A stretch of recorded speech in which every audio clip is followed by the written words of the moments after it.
wouldn't act that way. Like, I see Hank.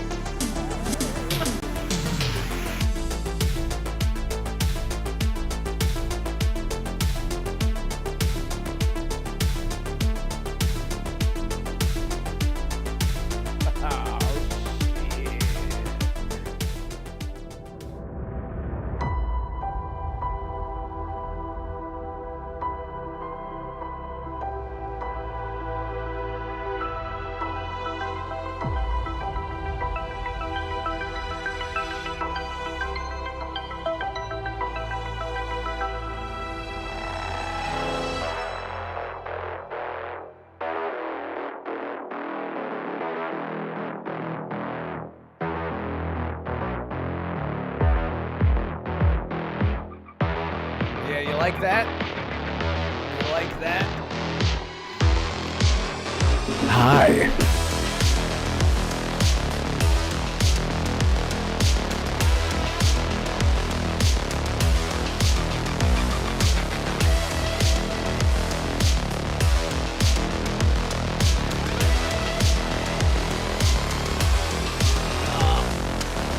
Something getting in the way. Something's just about to break. I don't know why. Breaking Benjamin is British. I don't know if you guys knew that. They're all from the UK. The drummer's Irish. None of this is true. Welcome, everybody, to the Renegade Realm podcast. Episode 113? No. Yes. No. 112. Yes. Yes. Thank you guys so much for being here. Really appreciate it on this fine Tuesday. This fine Tuesday eve or morn or night or whatever it is for you guys. Really, really appreciate you guys being here. Thank you so much. Shout out to everyone in chat. Shout out to Chris Drake, my good friend Chris Drake. It's Timmy, Lotus Esprit, Andrew Cullinane, Barry Donnellan, Farq, Frost, BT Maverick, Drake Williams, Web Dave. What's up, man? Oh, shit. Palpatine. He was saying I like this new thing with the open mics pre-show. I've been doing that for a while, and it's just my I don't give an F way of testing out mics before we go live. But I'm glad that you like it. Thank you. No, he wants to catch us saying something really stupid on stream. He doesn't tell us when he hits live, so that we're all on camera going like, oh, let me just stuff my face. He just wants the most as long as we're not talking about Superman or Starfield, we won't have to worry about that. Oh, Well, dude, Superman looks our sick, last though. show Like, ever. I'm really excited. Superman is coming out soon. I can't wait. I'm very excited. I'm glad that you're excited, DeMarco. Listen, James But the real Gunn comic makes book fans good... will be watching Fantastic Four. No, if you're a real comic book fan, then you're gonna like this version of This is the most comic book version of Superman that's, like, been on the screen in ages. Says it's the best version of the character. You don't. Says the guy who doesn't actually like the character. That's exactly the thing. That's exactly how it's not supposed to be. You're not supposed to advertise to people outside the fandom. That's how you get division. That's how you get what happened with that's Star how Wars. you get. No, listen. If Angry Joe is excited for this version of Superman, then other people should be excited for this version of Superman too. They're different versions. They can coexist with one another. James Gunn makes good movies. Name one movie that James Gunn has made, like as far as his recent repertoire, his recent resume, that has not been good. I'll wait. Go ahead. You can, because Peacemaker was good, because Creature Commando's good, because Guardians of the Galaxy was good. There were some that were better than others, but generally speaking, they were good movies. They were all good. Superman is going to follow suit. It's going to be good. Is it going to blow everybody's mind? It's going to do gangbuster numbers at the box office? No. But is it going to be fun? Yes. How is it that I said the two things that would honestly send us into a tangent, and Red's the only one that's behaving? Thank you, Red. I appreciate it. I am on my best behavior today. I'm being a good little boy. I appreciate that. Speaking of good You know little what? boys, Since I you've want been to a good shout little out. boy, maybe. Yeah. Since you've been a good little boy, maybe I should start downloading Monster Hunter Wilds. Thank you. Again. Thank you. I appreciate that. You're welcome. And shout out to all the other good little boys and girls. Shout out to our SJ fan. I hope Honor is behaving themselves tonight, because my God, what a chuck. That kid was just... Just infuriating. I'm kidding. We all had a community game night and played Among Us the other night with RSJ Fan, FarQ, it was fun. Jenkins. It was a bunch of people. It was a lot of fun. So again, if you want to join the Discord, become part of the community, consider becoming a channel member and supporting the show, blah, blah, blah. We have a lot of fun. And speaking of channel members, shout out to chat. Go ahead. If you think that you could beat me as the imposter in Among Us without voting me off right off the bat, then you should join if we ever play it again. There we go. Fantastic. Shout out to channel members. Cody Eastwood, American Fury, Hargeet Johnny, Barry Donnellan, Game Seeker, Highlander Grim, Lotus Esprit, FarQ, Brew Hood, Brew Bino Red Hood, Crippling Debt, Nerds and Other Legends, Rick L, Brian Majetic, Biff Ronaldi, Joseph Lemons, and Rayoid. Thank you guys so much. Appreciate you so much for being channel members. It means everything. I really, really appreciate it. Best intro in the business. I don't know about that. I don't know if me in the beginning ruins it all, but shout out to Jonas for making that. I could not have done it better myself. I love the intro to the show so much. So he deserves all the credit. I love it. I love it. And Fuzzy Tomato, this new Superman seems way more casual friendly than other recent Superman movies. You can actually bring your kids to this one. Yeah, Superman's about hope. He's about, he's that guy. He's about and I think that's what this is going to be more. We're not getting the emo, brooding, scary Superman and Henry Cavill, which I love, which is my favorite Superman, by the way. So it'll be a new twist. You got to freshen things up a little bit. But yeah, so I'm joined here. If you guys are new here, consider subscribing. At least hit the like button. Please don't forget to hit the like button. I know it's cliche, but it's true. It helps out the channel, helps us get out there. So please smash it. It's free. Pause your game. Okay, now hit the like button. Thank you. Thank you so much. So we're here with Assassin, as always. How are you, my good son? I'm doing good. I haven't been gaming as much as I would like, but the one game that I have been playing as of lately is Dragon's Dogma 2. I finally re-downloaded that after getting my PS5 Pro. Oh. I've been told that the performance was a lot better, and I can confirm it is a ton. It is a lot better than the base PS5 version. I am so into this game now, like I tried to be last year. Now I just can't stop thinking about it. Now I just can't stop playing it. I chose the fighter vocation, and I try to make my character look like Leon just because I like Leon Kennedy as a character. I mean, both games are made by Capcom, so it made sense. I did not make my pawn red as I did the first time. Oh. Instead, I made a new pawn, and I named her Claire. I see what you're doing. Resident Evil, for obvious Resident Evil reasons, yeah. So not able to fight a Chimera yet, but I did kill a few trolls.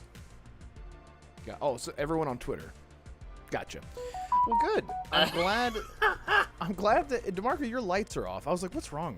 What's going on? That's what's going on. Everything looks brown.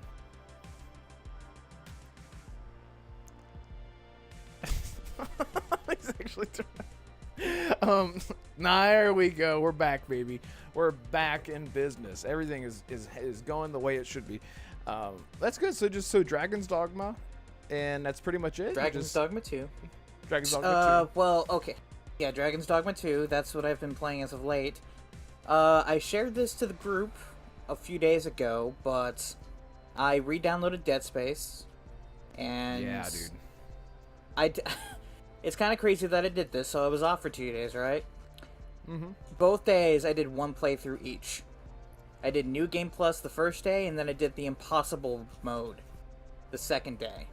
And somehow, some way, I beat permadeath, and I finally got the Platinum Trophy for Dead Space. Incredible. Like, I love this game, man. It's the best. It might be the best thing survival about horror it is, game ever. It is definitely one of the best, but the thing that got me angry after playing it for 2 days, 2 playthroughs, 2 days, it reminded me how angry I was at EA for putting Dead Space back on the shelf. Not getting a Dead Space 2 remake. We're not getting a Dead Space 4, and I'm just sitting here like, bruh. What the? Yeah. It's a It sucks. great series. You're not gonna get like gangbuster sales. Like, imagine if Capcom did that with RE7 or RE2 remake, and they just gave up. Like, bro, they wouldn't be where they are now. Yeah. Like, it takes I mean, time to cultivate a fan base, especially when it's about horror, like Dead Space. Like, Yeah. come on. It's very unfortunate. Dead Space is just one of the best. And the remake, perfect. Like, they've turned it into such a Metroidvania.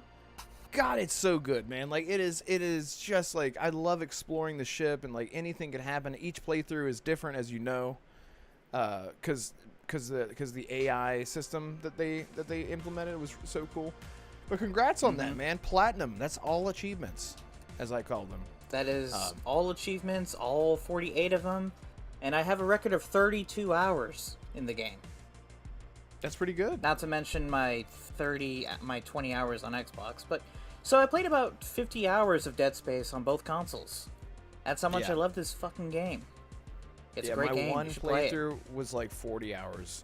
I remember in the original Dead Space, I got the achievement, my first playthrough, I got the achievement for going through the entire game with just the plasma cutter. The plasma And that was- cutter. Yeah. Yeah, and it's actually a lot easier than people think, because it's a very good weapon once you start upgrading it. But anyway, enough It about is. that. Enough of this. DeMarco, how are you? And what you drinking and what you been playing? We have absinthe and tea, as Ooh. always, not sponsored. Love that. This one is Irish whiskey cream, and it's delicious. And also, I was running through. I actually just finished it today, which was replaying through Star Wars Jedi Survivor, Ah, and I liked it better. I liked it better the second time, which happens from time to, like, Arkham City was the same way. I didn't like Arkham City that much the first time I played. I was like, Arkham Asylum is so much better. This one is all over the place. They try to do too many villains. It doesn't make sense. It's convoluted. And then I played it a second time and, oh, I get it now. I understand. My brain was just too small and too smooth to understand the complexity and ingeniousness of the writing in those games. And say Jedi Survivor, there's still issues I have. I mean, the performance aside, right? That's still a problem. The most annoying bug in the world, where sometimes if I pause too long, I don't know what causes it, but if you pause for a long time, or sometimes after leaving the customization menu, the whole game just ran like this, and it would start having it was terrible. But as far what I liked better about it was the story made more sense to me. Everything with the game's been out for a while, so I'm gonna do some spoilers for Jedi Survivor, including the ending ish. But Wait, I haven't finished it. I haven't played it all the way through. So okay, never mind. I'm not gonna you do can any be vague spoilers for about it. Jedi Survivor. just be vague about it.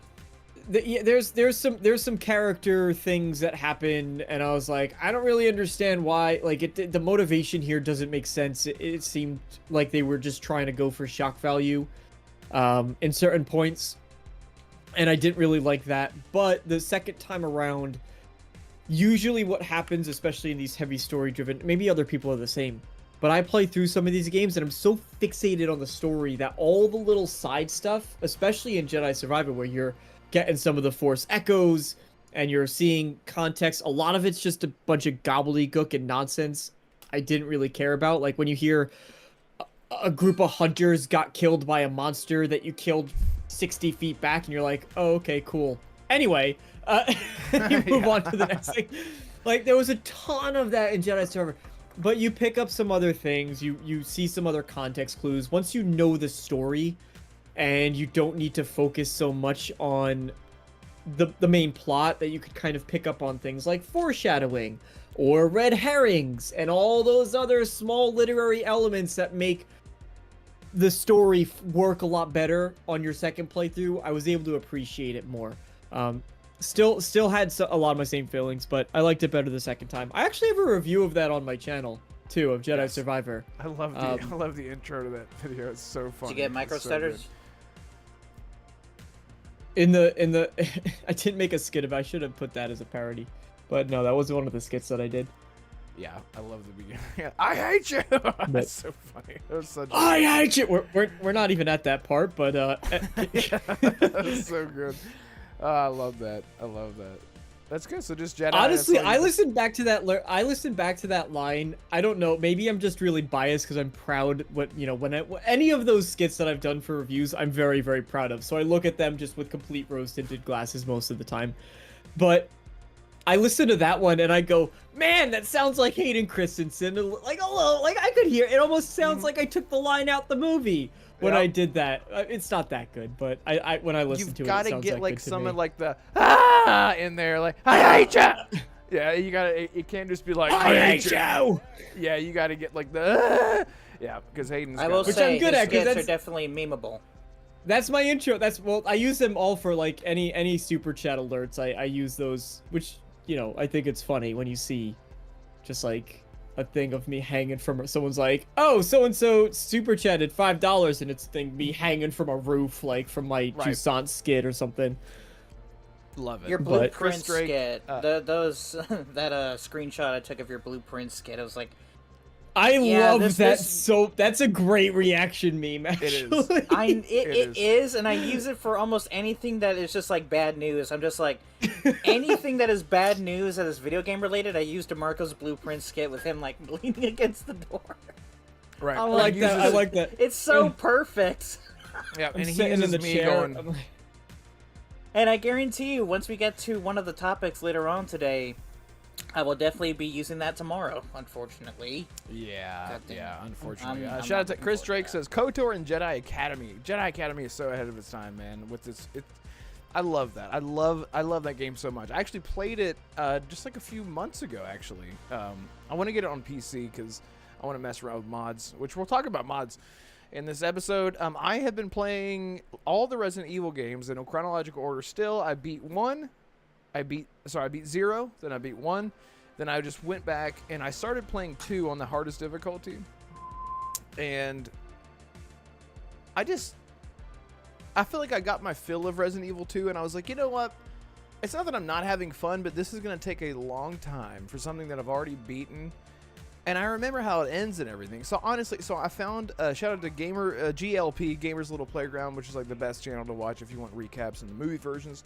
They actually made a cut of Resident Evil 2 and 3 put together in one movie where they add all the chronological events to the best of their ability into one movie. Yeah. And I watched that. It was so good. I was like, yes, thank you. So I got that out of my system. And now I'm officially finally on Code Veronica, which I've never played. I've owned it for years. I've just never actually played it. So it's the last retro Call of Duty. It's the last retro Resident Evil game that I'm going to get through before finally starting another Resident Evil game that I own that I've never played, which is Revelations. Because I'm going through them all. I'm going through them all again. And I think I'm just going to recap the ones that I have already beaten. As much as I want to play, I do want to play Resident Evil 7 on console because I played that game in its entirety in VR. All of it in VR. I've never played it on console. And it might still be on sale. Probably a better way to play it though. I'll never forget it. That's what I'm saying. it's It was insane. probably a better way to play it. It's the type Yeah. of thing where maybe you just want to leave it in that memory of your experience in VR. And I kind Because of do. it's like a yeah. it's like a 1-to-1, right? It's not like a separate and there's different It's the levels whole or game. something. Yep. Yeah, It's the so, exact I same don't thing. know. I'll never forget going down into the basement. Oh man, it was just, and it took me weeks and weeks to beat because I was just so scared playing it. Like I could only play like 2 hours at a time anyway, and I'll just never forget it as long as I live. But anyway, so I'll watch a recap of that. Probably, you're right. I'll probably just leave it as it is and get ready for Resident Evil 9, where we will be playing as Leon. I'm telling you right now.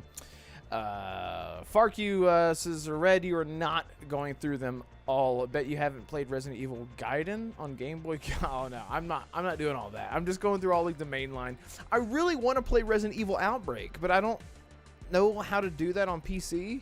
You can't just buy it on PC. You have to like go through all these loopholes and whatever. But anyway, because Outbreak is actually important for Resident Evil 9. Character is tied there. So, but BT Maverick says, loved the Jedi Academy multiplayer and force choking people into lava and launch them with a force push. Yeah, it's so good. Excuse me, it's so good.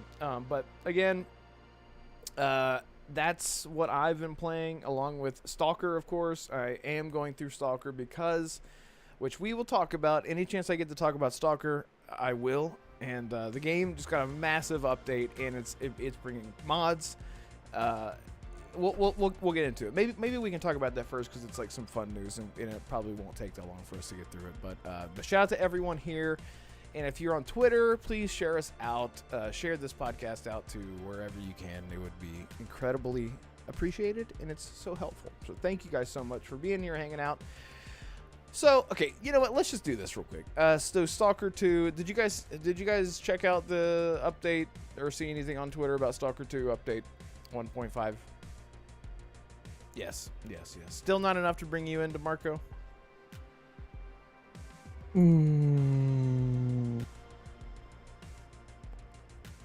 Almost. Like 1.7.3 maybe, right? Yeah. Okay. All right. Well, wait till that day comes. So for anyone who didn't know, Stalker 2 got a big update 1.5, which finally had a major patch to A-Life system. So for anyone who doesn't know what that is, A-Life is its AI system. It's essentially the dynamic, what's it called, Marco, from Oblivion and Skyrim? Dynamic Radiant AI. Thank you. Radiant AI. I want to call it dynamic AI. Oh shit, I forgot to start us. Oh, you're good. You're good, Bino. You're good, man. Yeah, so it's just like Radiant AI. It's the same thing, except maybe a little more complex with Stalker. Essentially, everyone in the zone, in the game, will go and they live their own life. They have their own objectives. Even if you're not seeing them do things, they can go off, they can die, they're hunting, they're gathering, they're traveling with other groups, and they have finally implemented a patch that has made that come to life. So that's like huge. They've added 2 new weapons, but the biggest thing is they have added modding to consoles. And not only have they added modding to consoles, but they're actively like posting like every other day YouTube videos of tutorials. And I've never seen this before, of the devs actually posting like quality videos walking people through how to mod. And I thought that was so cool because typically they're just like, well, there are the usual suspects out there that they're gonna jump right on the modding scene and they're gonna do it all for us. But they're like, no, we want you to play around with this, and we want you to, essentially, make your own mods and support and whatnot. Support the game. Which again, this is the same, and we can always go back to the Bethesda thing because it is the best example of modders keeping games alive, keeping them fresh. Stalker has been this way for years. It's been this way since 2004, whatever. That's why we have Stalker Anomaly and Gamma. Those games are actually free because they're full on, just completely like. Stalker Anomaly is what Stalker 2 is now, but way back then.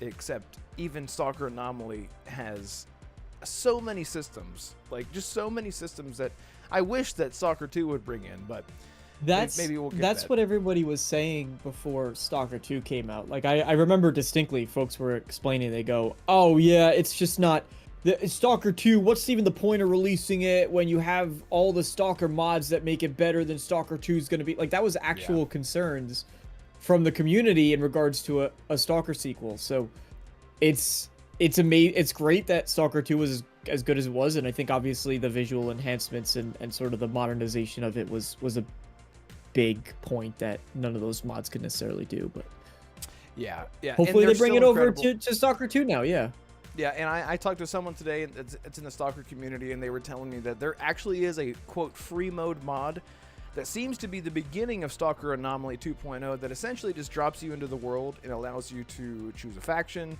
choose your little base loadout, and just go out and do whatever the hell that you want to do. Because that is what Anomaly is. There's no story mode. It is just live in the world, just like a Bethesda game. You just make your own adventure, do whatever you want.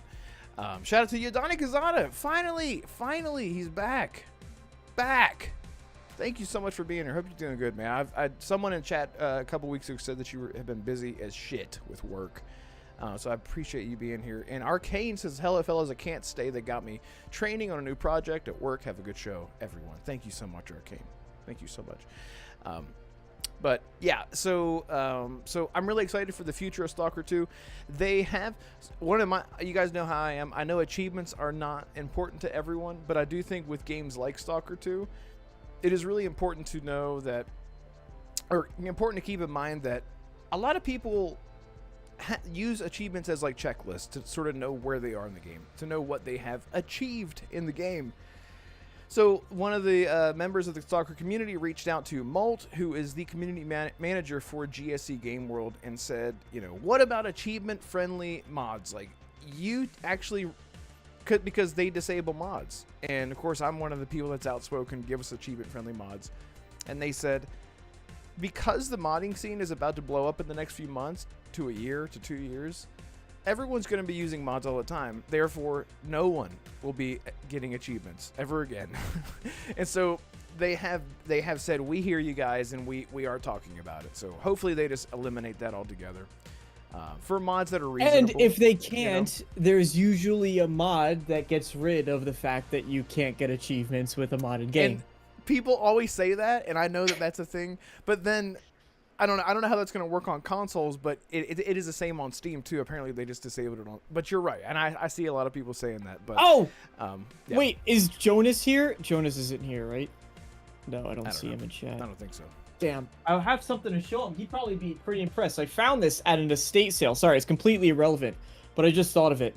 I found this at an estate sale, and this is a first edition printing of the Silmarillion by Tolkien. A first edition of the US version, because there's different versions for like the UK and the US. But it's not necessarily a rare find, but it's not exactly a common one either. Right. Yeah, you just So I walk was into a hoping you'd be library here, and just find one of them. You would really appreciate it. I love that. You I would love that. appreciate He probably just woke up out of a cold sweat, just randomly. He's like, why am I awake? And why am I wet? But yeah, so modding community, it's about to be taken off, hopefully. Yeah, hopefully. Game Seeker says if Stalker 2 gets co-op, oh fuck. God, I can't. You don't understand. That is literally my dream co-op game. And I have been screaming, yelling abusively at GSC Game World to add this, because they have confirmed there will be PvP multiplayer. I have zero interest in PvP in a Stalker game. It's not what Stalker is. Go play Call of Duty. Go play. Stalker is not. It's anal. Exactly, Gaz. Anal. Exactly. And that's what I've been tweeting at GSC Game World saying, guys, anal, please. So, but I have no interest. Thank you for being here, Gaz.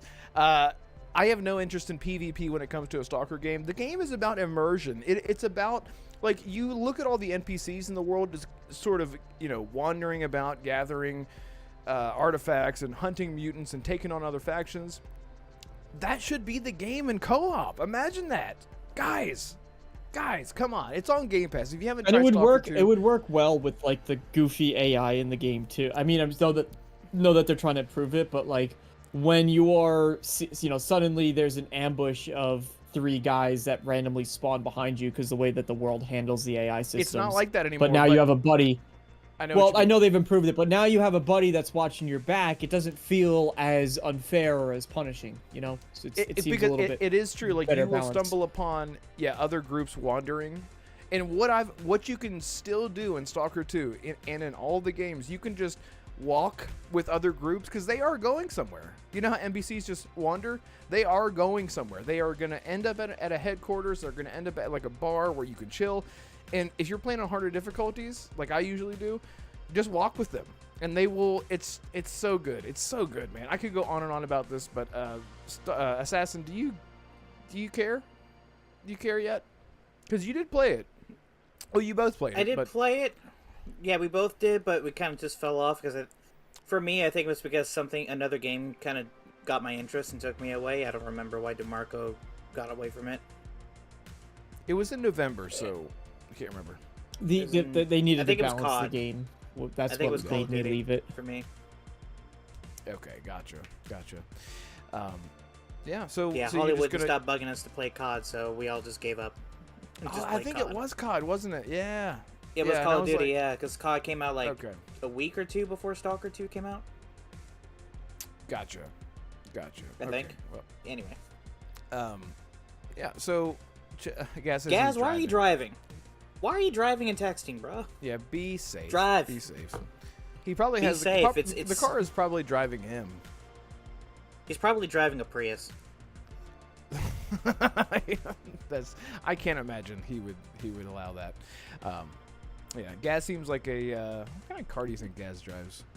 It's probably something I can't pronounce. He seems like I'm not familiar. He with seems like a cars in the UK. responsible individual. Responsible individuals who left his backpack right in front of Sony headquarters, if I recall from that one video. Palpatine said he's driving on the wrong side of the road.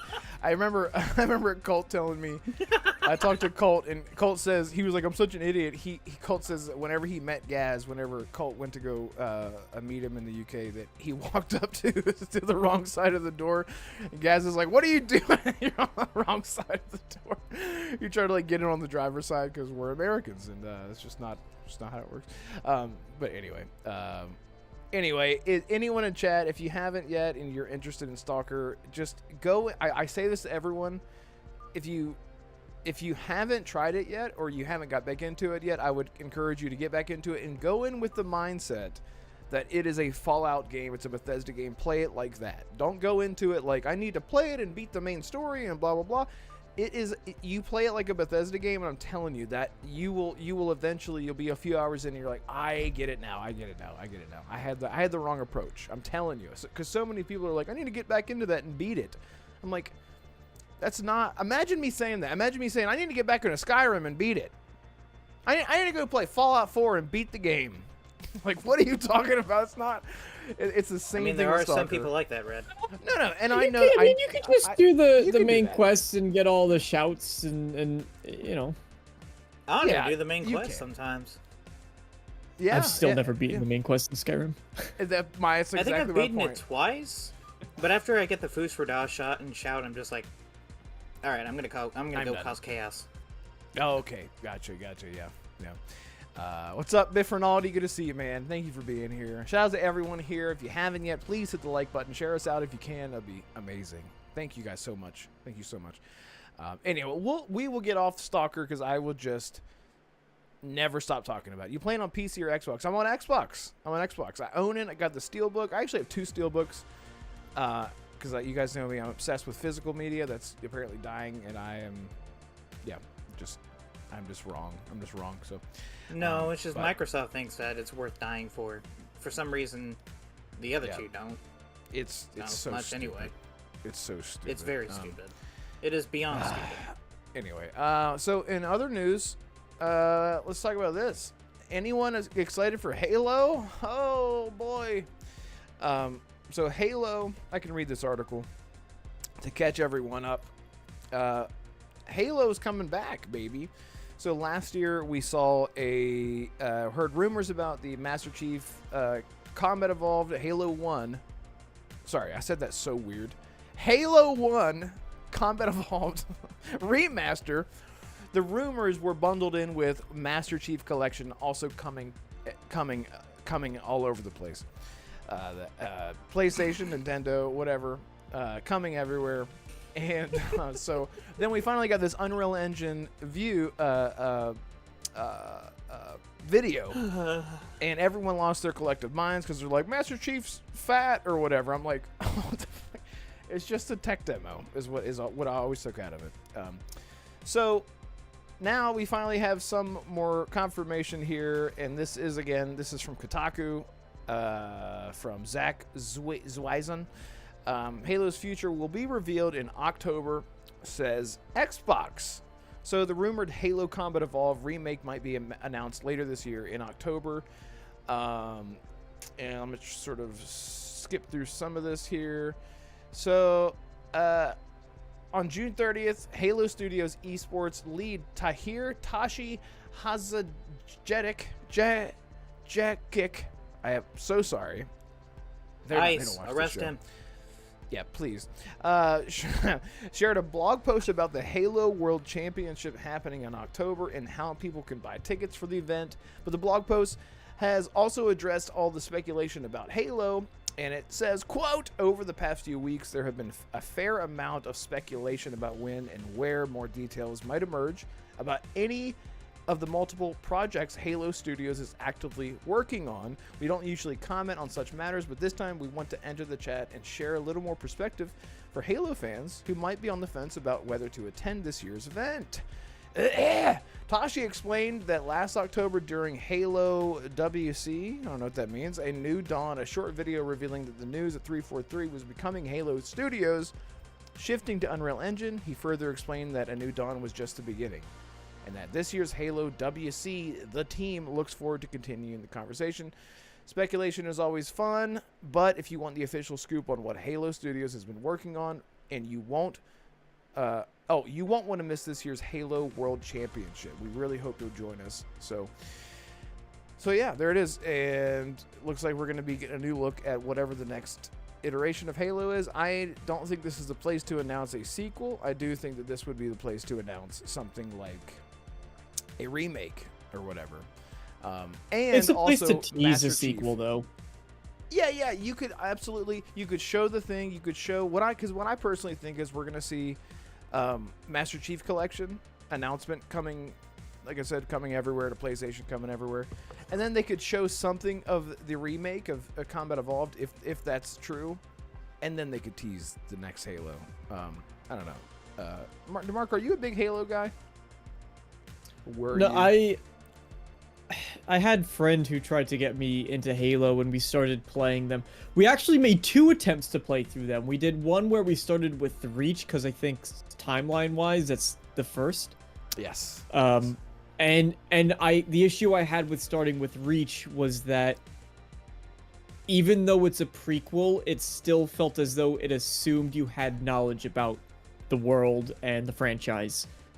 Coming in as someone who never really experienced Halo, but like I saw some Halo 3, I played a level at my friend's house when I was in middle school or something, and that was it, right? So it felt as though Halo Reach still assumed you had knowledge of the Halo universe, in my opinion. Then we tried again years later, and we started with actual Halo 1. We got to Halo 2, which was a huge step up, because that's when you actually had cutscenes that were kind of cool, and you were like, that's when it opens up. You have the courtroom scene with the Covenant, and they're going against the guy, and I was like, man, this is actually cool. Like, wow, Halo's actually kind of cool when I was watching the cutscenes. Yeah. And then we didn't get past Halo 2, but it was always the barrier of entry was always the gameplay for me, because it was always an slow. arcadey. No, it was just always an arcadey shooter, and I mean, you could tell just when I talk about like what shooters I'm looking forward to. I like my Borderlands. All right, I've been playing through Borderlands 3, and I enjoy that because that's really fast paced, but it's also just all over the place and intentionally so, completely bombastic. Call of Duty's fine, but I like Battlefields, right? I like that more hardcore, more militaristic style shooter. So Halo's arcadey feel was always something that Come on, I needed an DeMarco, you adjustment. don't want to play as Beavis and Butthead with the unicorn farting finisher? God, it's so stupid, man. I'm so over Call of Duty at this point. Like, I'm done with it. I I'm done. I love uninstalled their it. campaigns, dude. I love their I campaigns. uninstalled it. Well, I should wish- play through the Campaigns are campaign good. actually. The campaigns are amazing, and I wish that I could literally just spend $30 and just play the campaign. I would do that, but they're not going to do that. They're not going to do that. So I don't know. And when the hell are they ever going to go on sale? Anyway, I don't want to change it, but I agree with you with its arcadiness. It doesn't have. So it took. It ADS, wasn't. you It know? wasn't that it was bad. It requires an adjustment for me. But when I do play it, I enjoy it.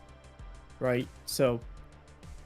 Yeah. I'm excited. I'm excited for more Halo because I'm excited for Halo fans to have something to be excited about. Yeah, and hopefully they took the feedback because 343 totally dropped the ball. I remember I had this image in my head. I was doing this this family session out in the sunflower field, and I was walking to the shoot location and reading on my phone that 343 was implementing a battle pass. There would be no actual combat reward XP, meaning like, you know, in Call of Duty, when you kill somebody, you get XP for it. They're like, no. You just play the entire game and you got to do challenges. That means we're going to force you got to run over 5 people with a fucking warthog.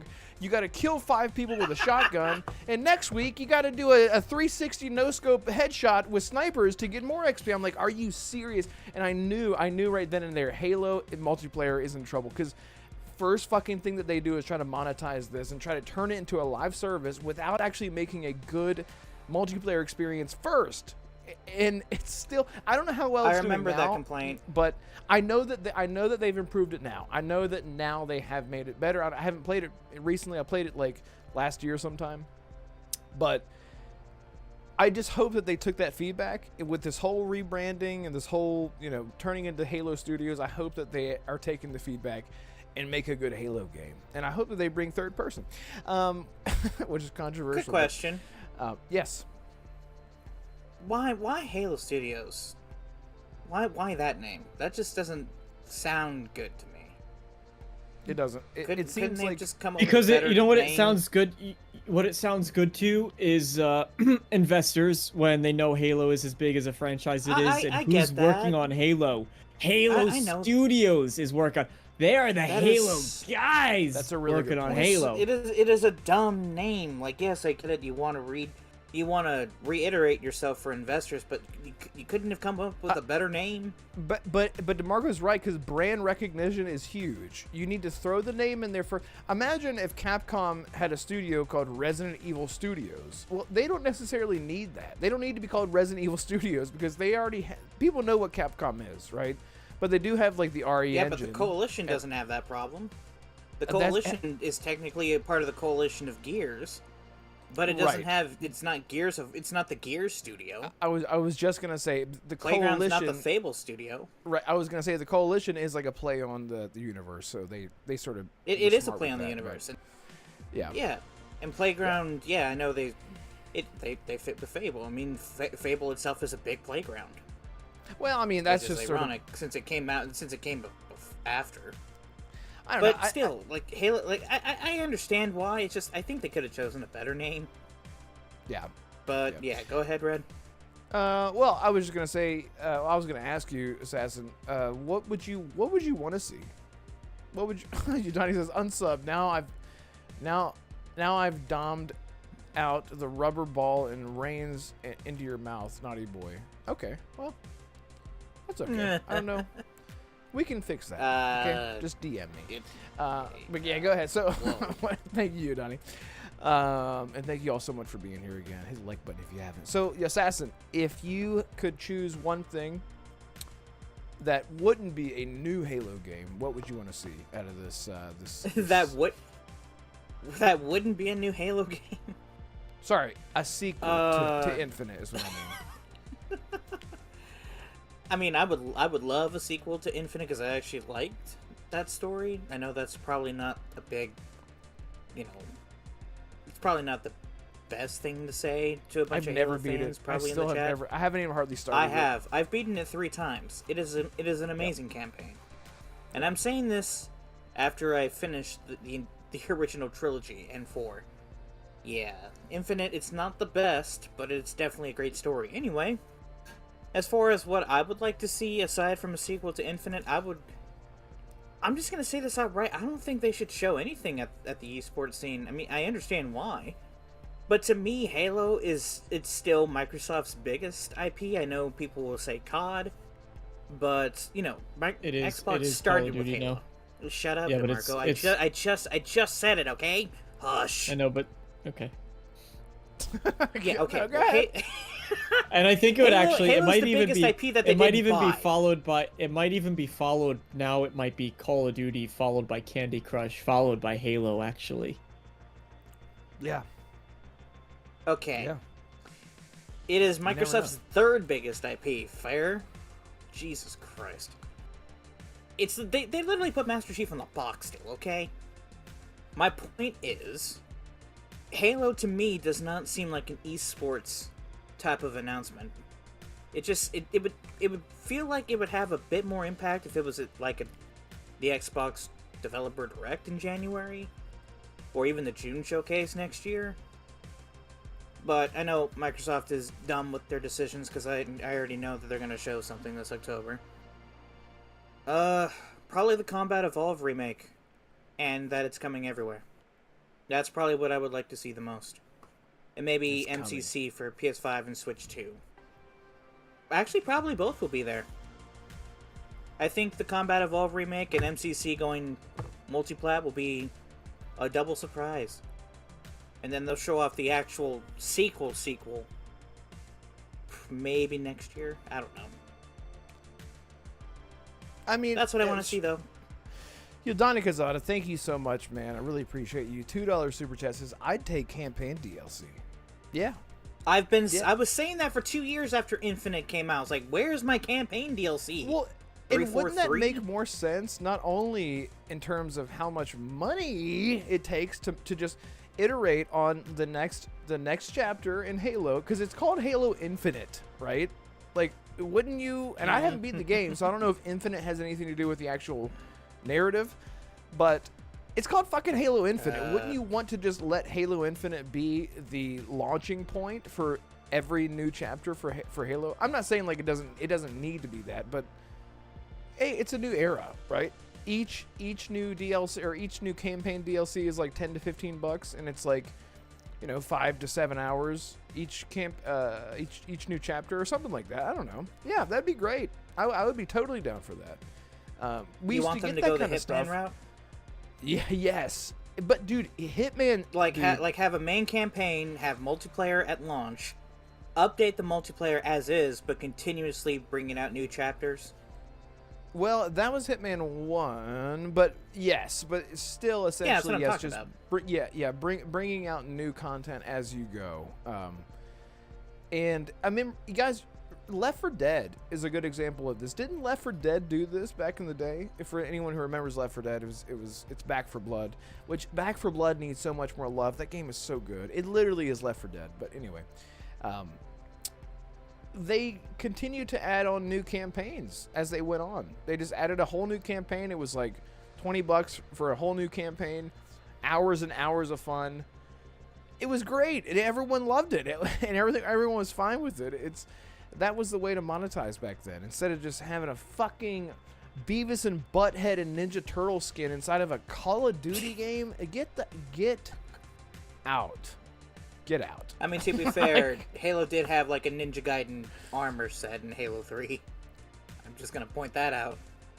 Oh yeah, with the samurai. It had the Hayabusa armor. The Hayabusa armor, yes, the Ryu Hayabusa armor, yeah. Nice callback, by the way. Man, Ninja Gaiden, I cannot wait for that 4th entry this year. I am not gonna play it. I know they're amazing games, but I don't feel like getting mad anymore. I'm just sort of out. I'm just sort of done with Souls-likes and hard games. I pick what I want to be hard. Pause. This is why I stick with Stalker, because Stalker is hard, but it's kind of hard that I like. You know what I mean? You know what I'm saying, chat? Yeah, go ahead. I want to see so you wouldn't more... be excited for DMC?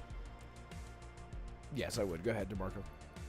I want to see a lot more smaller single-player games, like Arkham City size, like Jedi Fallen Order size, like story-driven single-player titles that aren't huge, massive open worlds, because I'm a little tired of open world formulas.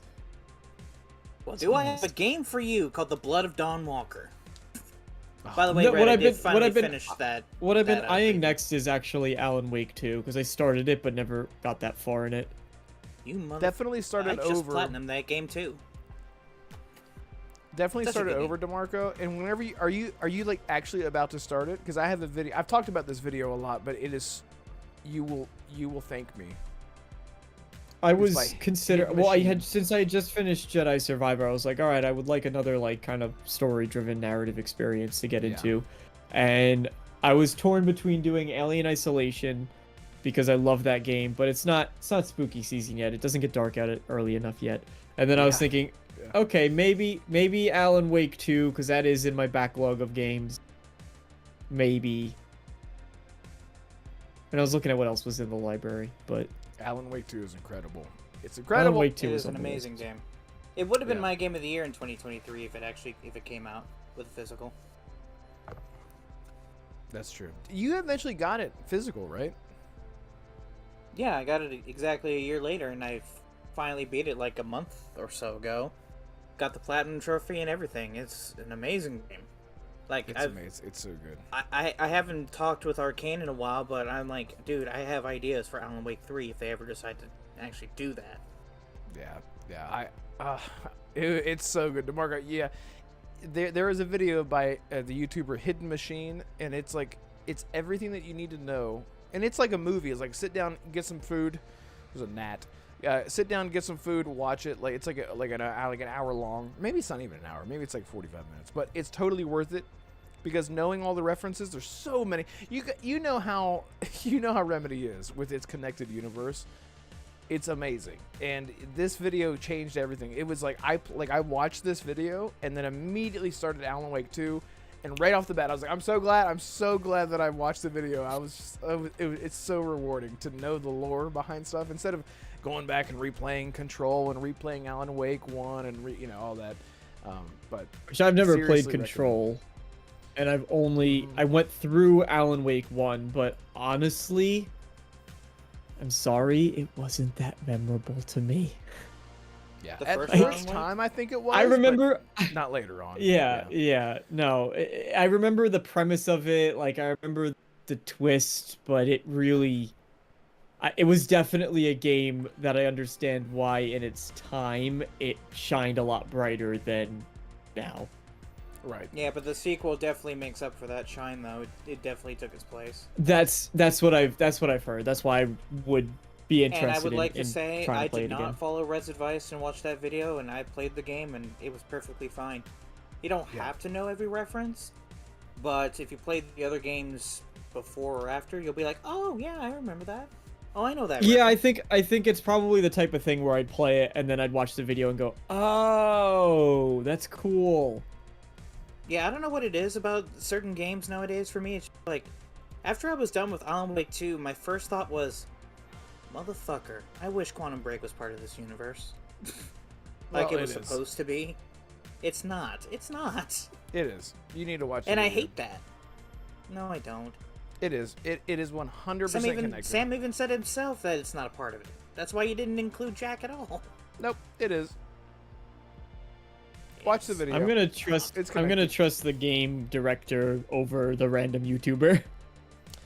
They literally put the pieces in front of you and go, look, they're connected, and then you go, I don't believe you. Like, I'm telling you. Yeah, but like they might be. make They it might. make Yeah, but sense. they could always have done that just as sort of like an Easter egg, and then they said or if they wanted to do it in the future, that way the seeds are there, and then decided against it. I can see what in Quantum Break that Sam did definitely plant the seeds to include Quantum Break in the Remedy universe, but it just, if it was a part of the universe Red, we would have seen a reference in Control at the very least. And I've looked through. There is no reference to Quantum Break in Control. Well, there is. Also, how did we get to Remedy from Halo? No, there What? is. Because As I a matter said of I fact, want Jesse more Faden- single player games, and then we talked about single player Jesse games. Faden is played by an alternate version of the cop from Quantum Break from a different realm, which Tim Breaker, aka Time Breaker, broke the timeline, and that is where her alternate being is from. Go watch the video. I'm telling you. Oh my He can God. say whatever the hell he wants. It's all about licensing, and that's why he said it's not actually connected. Go fucking watch the video. I'm telling you guys. Anyway, back to Halo. Yeah, I would love to see. I guess what I would love to see, obviously, like an actual remake of Halo 1 would be really cool. I think a lot of the things that people, one of the biggest things that people are arguing online about all day long is AI. And of course, we've had our debates in our personal chat. We all have our different opinions about AI in general. I bring that up because Steve Downs is, am I wrong on this? Isn't he done now as Master Chief? Him and Cortana's voice actress, they have not gotten a call from Microsoft to reprise their roles, Right. which is kind of weird because if they're doing a remake of Combat Evolved or a sequel, you would want them to come in and Well, those say those some voice lines, lines or are in the probably remake's fine. case, you know. Right, and those voice I don't lines know, are man. probably still fine. I think the quality is probably still fine. What was the remake? So, for example, we were just talking about Remedy. Remedy is currently working on Max Payne remake, and we know that sadly the voice actor, please remind me of his name. He passed away. McCaffrey. James McCaffrey passed away. So all the lines are already there, and they're great. They're iconic. Like all those lines delivered by him when he's talking about the blood on the snow and the slushy mixed with the hatred of the city and whatever. It's amazing, and it's so good. Why would he go back and record those lines? That's literally how Max Payne is. It's so good. Like No, it's just. Is that an actual line? Yeah, there's literally a line where he's like, the blood on the snow is like a slushy mixed with like the hatred. Or some shit. It's like in the very beginning of the game, like talking about blood on the snow, and it's like a slushy of something. Somebody find the line. I'm telling you, it's like one of the first times I'm like, ugh, brother. But anyway, they didn't need. I'm sure that they're not going to mess with any of that. They will probably just improve the quality, do some cleaning up of the quality of the audio. And make it more modern, but there's no real reason to re-record those lines. And obviously, he's passed away, sadly. So what's going to happen with Master Chief's voice in the next Halo, I guess is what I'm getting at. Are they going to just recast him altogether? It's going to be so jarring. I can't... Unless someone just does the Master Chief impression, which is fine. I would love that. If someone can nail it, nail it. Nail it, baby. There's a Witcher project called The Last Wish that people are trying to just get voice actors that can just sound like Geralt of Rivia from the game. Sound like Doug Cockle. Because they're like, we can't afford Doug Cockle. So, anyway, I don't know. What do you, DeMarco, you love AI. What do you think is the best approach for Master Chief's voice in the future? It depends on the context of the game, right? If the voice act, if you can't do the voice anymore, that's one thing, right? Then yeah, it's if it's straining or you can't do it, or just sometimes it's not even that they can't do it anymore. It's just doing it for the extended period of time that requires you to be in the studio, right? Because it's hours and hours and hours of recording and doing. You got to think it's all the grunts and it's all the groans, it's all the huh and the ah and the that puts a lot of strain. And it's all that, right? So if there's just an inability to meet that requirement, then get someone who's a new actor to come in and fill that role. Unfortunately, the most likely situation that I see is they'll do a combination of AI and the original voice actor. Right, they'll blend it wherever they need to fill in the gaps. However, that being said, it also depends if we're talking about like the next Halo game, right? It depends on what the story is for Master Chief. I mean, how many? And again, coming out from the outside as someone who's not the biggest Halo fan, how many Master Chief stories do you want to tell? Like, I know he's the character, right? He's the character. And I'm yet to see one of the really great instances where a movie or a TV show or a game passes the baton symbolically and literally and says, this is the next Master Chief, right? So to speak. But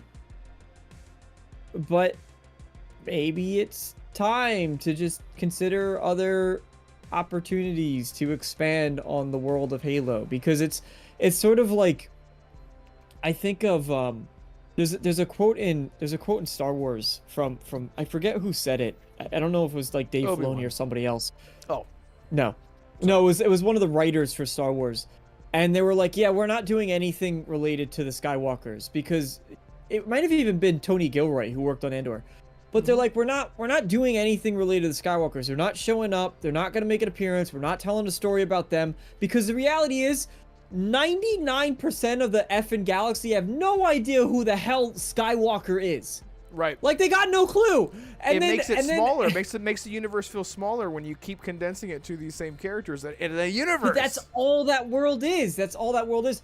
And so I'm always a fan. Like I know ODST focused on other characters, right? And I know a lot of people liked ODST and didn't like ODST. But especially if we're talking about a new Halo game, again, and this is coming from someone on the outside, right? That's like, hey, maybe I'd give Halo a shot. And maybe I'll get invested in that world. I would very much like to see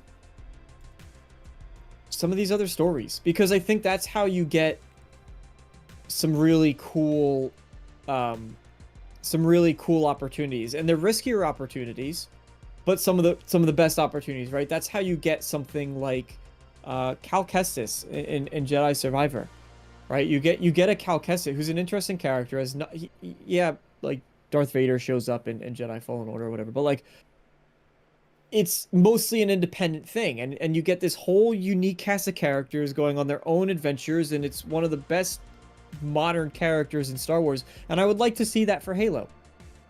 So if that means not having Master Chief, which also means not having the voice actors come back, I think that's a good thing. I mean, Halo But Reach I'm also- did it. Halo Reach, I thought ODST was the only one that didn't have Master Chief. Again, this is my illiteracy when it comes to Halo knowledge, though. So Yeah, Reach, take that. ODST. Well, ODST. Yeah, kinda well, had Reach is a Chief, prequel to Combat Evolved, isn't it? Because it was based on Noble Yeah. Team and Noble Right. 6. Yeah. So like Reach like and Chief ODST. is mentioned, but like Yeah, Chief is because mentioned in during Reach. ODST, Master Chief is fucking shit up in Halo 3, so he's busy. Yeah. He's busy. So we really he's busy only have, falling to Earth. Yeah, he's falling forever. Yeah, we have 1, 2, 3, 4, half of 5, and then infinite. Because Half of 5. because he's like in half of Jesus 5. Christ. It's so weird. I know. The Yeah. hatred for 5 from the community. I understand why. 5 isn't bad. It just felt really disjointed. It felt like the CW Halo. But it's like, a black it just, sheep, Brad. it It's is still like considered the black sheep. Yeah, it is like and like technically video game wise, it plays like a great video game. It's great. It's just that as far as Halo goes, the narrative, the vibe, the characters, it was just off. It was just a whole Like The new- Last of Us Part 2. Well, the Halo 5 opens up like a fucking Marvel movie. It opens up with all these Spartans flying down the mountain like superheroes, and I'm like, what are we doing? And it was kind of cool, but at the same time, I'm like, ugh. It was just jarring. But yeah, we're at an interesting point too with games. Like I'm thinking about it now, just contextually within other titles. And I'm saying like, oh, bring in a new character to replace Master Chief, right? And you're getting that with Mass Effect, right? Mass Effect 5. I mean, they tried it with Andromeda, and Andromeda didn't work for a variety of reasons. They were probably going to do more. They wanted to do more with Ryder, but obviously that just didn't check out. I thought you said that Shepard was coming back, DeMarco. Well, but we don't know what capacity, and you're almost certainly not playing as Shepard. Like that much, I think is as much as I is a want it, I guarantee. agree with you. Yeah. You're almost certainly okay. not playing as Shepard. It's not confirmed, but I'm like 96% confident that you're not going to be playing as Shepard. So they're doing it. They're doing it with The Witcher 4 too, right? They're moving away. Like Geralt is not the protagonist anymore. Now it's Ciri. So you're seeing that happen in the Witcher universe. You're seeing it in Mass Effect, and Halo I think can do the same thing. Right? Mm-hmm. Yeah, I mean, it's time to move on. We're getting older. Things are changing. Halo is now 25 years old. So it's the same thing with The Witcher. The Witcher's been out since 2007. The video games have been out since 2007. So we're almost 20 years removed from that as well. So we're approaching that time where things just need to change and move on. And I think people just need to be okay with that. It's just time to be okay with that. And then eventually what happens is in another 15 years or 20 years maybe, then nostalgia starts kicking back. Everything's cyclical. Every single thing in everything everywhere all at once is cyclical. It's a great movie. And it's a great movie. And thank you for picking up on that. But eventually what's going to happen is it's going to be like 15 or 20 years if they decide like, oh, we're not going to do a Halo thing.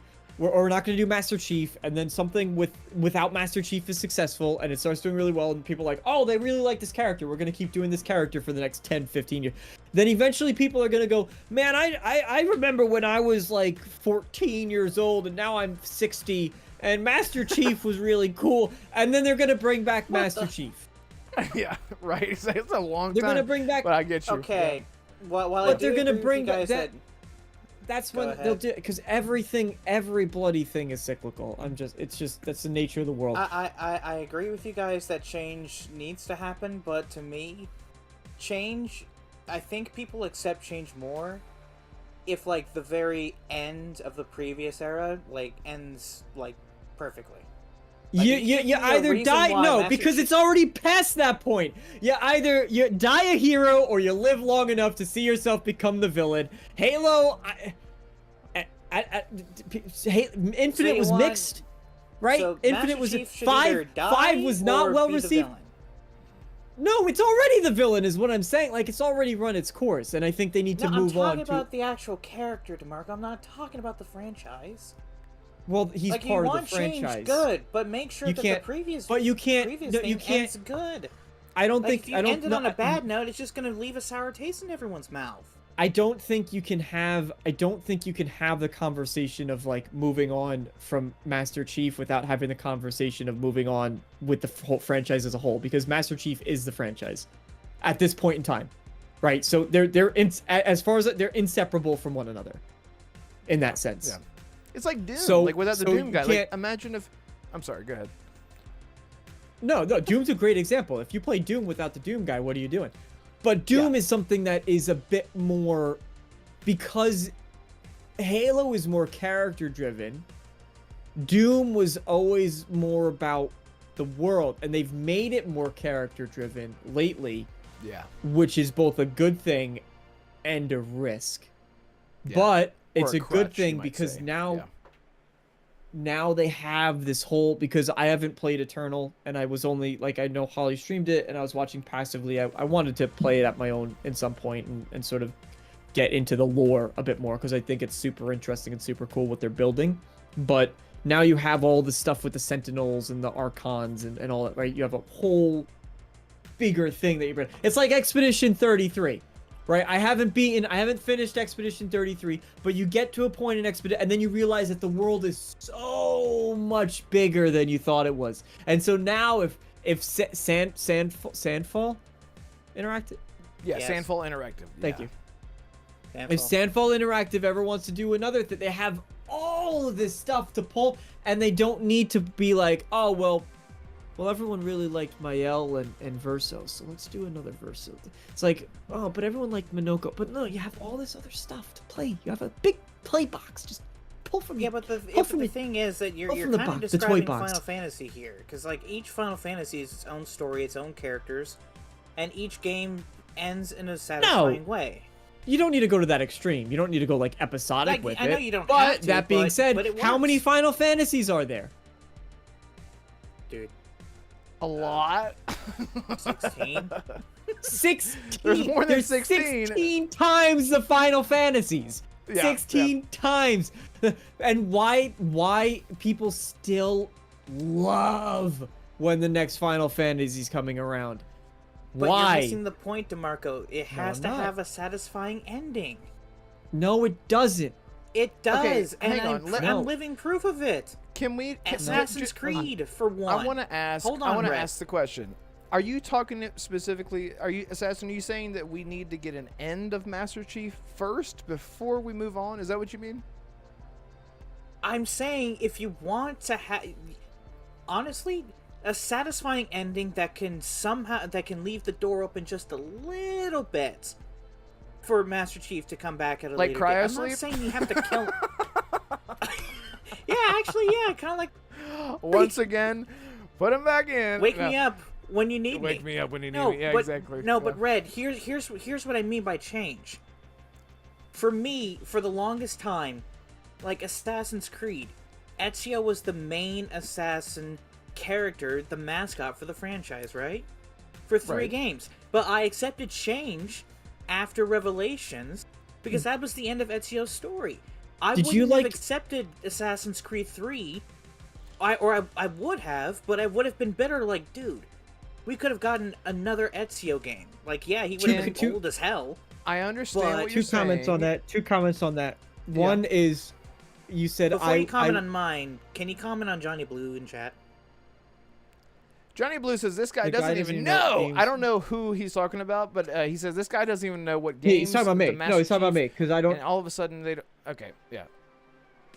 No, well, First of all, so be to nice, explain, Johnny Blue. Johnny, Um, Johnny, just to explain my perspective, I am speaking as someone who's not, and I acknowledge that the whole time, right? That I'm an outsider that's looking at the Halo franchise. But I am speaking more holistically because this is a theme that runs through with a lot of franchises, right? Which is that you keep beating to death the same stories and the same characters. And then to Assassin's point, the idea is, well, we need a satisfying conclusion to this. We need one good game that leaves everybody on a high note for Master Chief, and then we move on for it. My perspective on it is like you just keep beating down this character, and that's what they have been trying to do. And Halo Infinite, to my understanding, was mixed, right? It was, some people liked it, some people. Halo 5 was not well received as far as Master Chief. So you have two instances where it wasn't sort of this, they weren't able to rise to Halo 3. Right, Halo 3 was the point where they should have said, okay, we're gonna start branching off from this, and they decided to keep doing Master Chief. So my point being is they already had that high note, and they're trying to recapture that high note, but the alternative is you just keep getting things that kind of water it down more, and you just have what ended up with, I think you could liken it to the Star Wars franchise, like the mainstream movies, where it's sort of in the, or even modern Marvel. Look at modern Marvel. Like, what percentage of people do you think care about the modern MCU saga or stage or whatever it's in, phase, excuse me, right? Because they keep hammering these things down, and it just doesn't work after a time. So Halo already had, or Master Chief already had, a great series. He had a very good run. And my concern, even as someone who's not a Halo fan, is that they keep trying to be like, well, we just need one more good game with Halo. We just need one more good one with Master Chief. And they're never able to achieve it. Because they've ran out of stories to tell with the character. Yeah. They've ran out of stories to tell in this Marvel's part a of the great- universe. Marvel is a great example of that because they keep trying to chase the excitement and the hype of all these established characters, but they literally ran out of juice after they hit their peak, after they hit their plateau. They hit this plateau of Avengers Endgame, and they're like, now we're going to continue with new characters, and everyone's like, we're kind of done. And, yeah, it's a good example. And to your point, about Assassin's Creed established itself as a new protagonist each entry right off the bat. In 2007, No, we it got didn't. Assassin's Creed 1. Yes, we did. In Assassin's Creed 2007, Assassin's Creed 1, we had Altair. The very next Assassin's Creed game, completely new character. Now, because of its Ezio. popularity, And then the next three with games were Ezio. Ezio. I know, but they were still spin-offs. It didn't start out that way. They were still spin-offs because of the popularity of the character. Because they were like, we found exactly what DeMarco was just saying. We found our stride. This is what people love. Let's stick to it. Let's milk it as much as we can over Brotherhood, Revelations. Yeah, it was 2 Brotherhood Revelations, and then they're finally let's bring this thing to an end. Let's keep doing different settings with different characters, and people just got used to that. So every time that there's a new Assassin's Creed, I'm not thinking the next Assassin's Creed game, they're going to bring Altair back, and we're going to have Altair Assassin's Creed 1.5, and we're going to see what it was like playing as him while he was living as an old man, master. That is you know what I mean? not at all what I'm trying to say, Red. Well, I don't believe you. Wacko Game says, did that girl quit your show? No, she can't make it to the show because she has work obligations on Tuesday. So that's your. Go ahead. Are you talking to me or to Marco? Yeah. You. I'm not saying that I want the next game to like bring back Altair or Ezio. I'm just saying Ezio had a satisfying conclusion. That's why I'm okay with him not coming back. That's all I'm trying to say. Just give Halo a point where fans are okay with Chief not coming back. So you have a 50-50 chance, right? Let's just say let's give it 50-50 odds assassin. You have a 50%. The next Halo game is going to focus again on Master Chief, and you have a 50% chance that it waters down Master Chief's character even more, and you have a 50% chance that it gives you the conclusion you're looking for. And when I say it waters down his character more, I mean like unanimously from the Halo community, people are like, "What the f? Like, why are you doing this to this character?" Would you take that? Copy team. Would you take that gamble? Because I wouldn't, personally. Honestly, I would. Okay. That's just how you and I are different creatively. That's fine, right? I want Chief to have an. I don't want him to have the best ending ever, like Halo 3, because, like you said, they're never going to reach that height. But I would at least like one that's acceptable. That's all I'm asking for. Just an acceptable end. Okay. No, after Infinite, I'm just like, okay, where does Chief go from here? Because, like, yeah, Infinite was mixed, like you said. Like, the campaign, like I said before, it wasn't the best. But they left it so open-ended, it's like, it implies that there is more story to tell with Chief. And I'm sitting here agreeing with you guys that...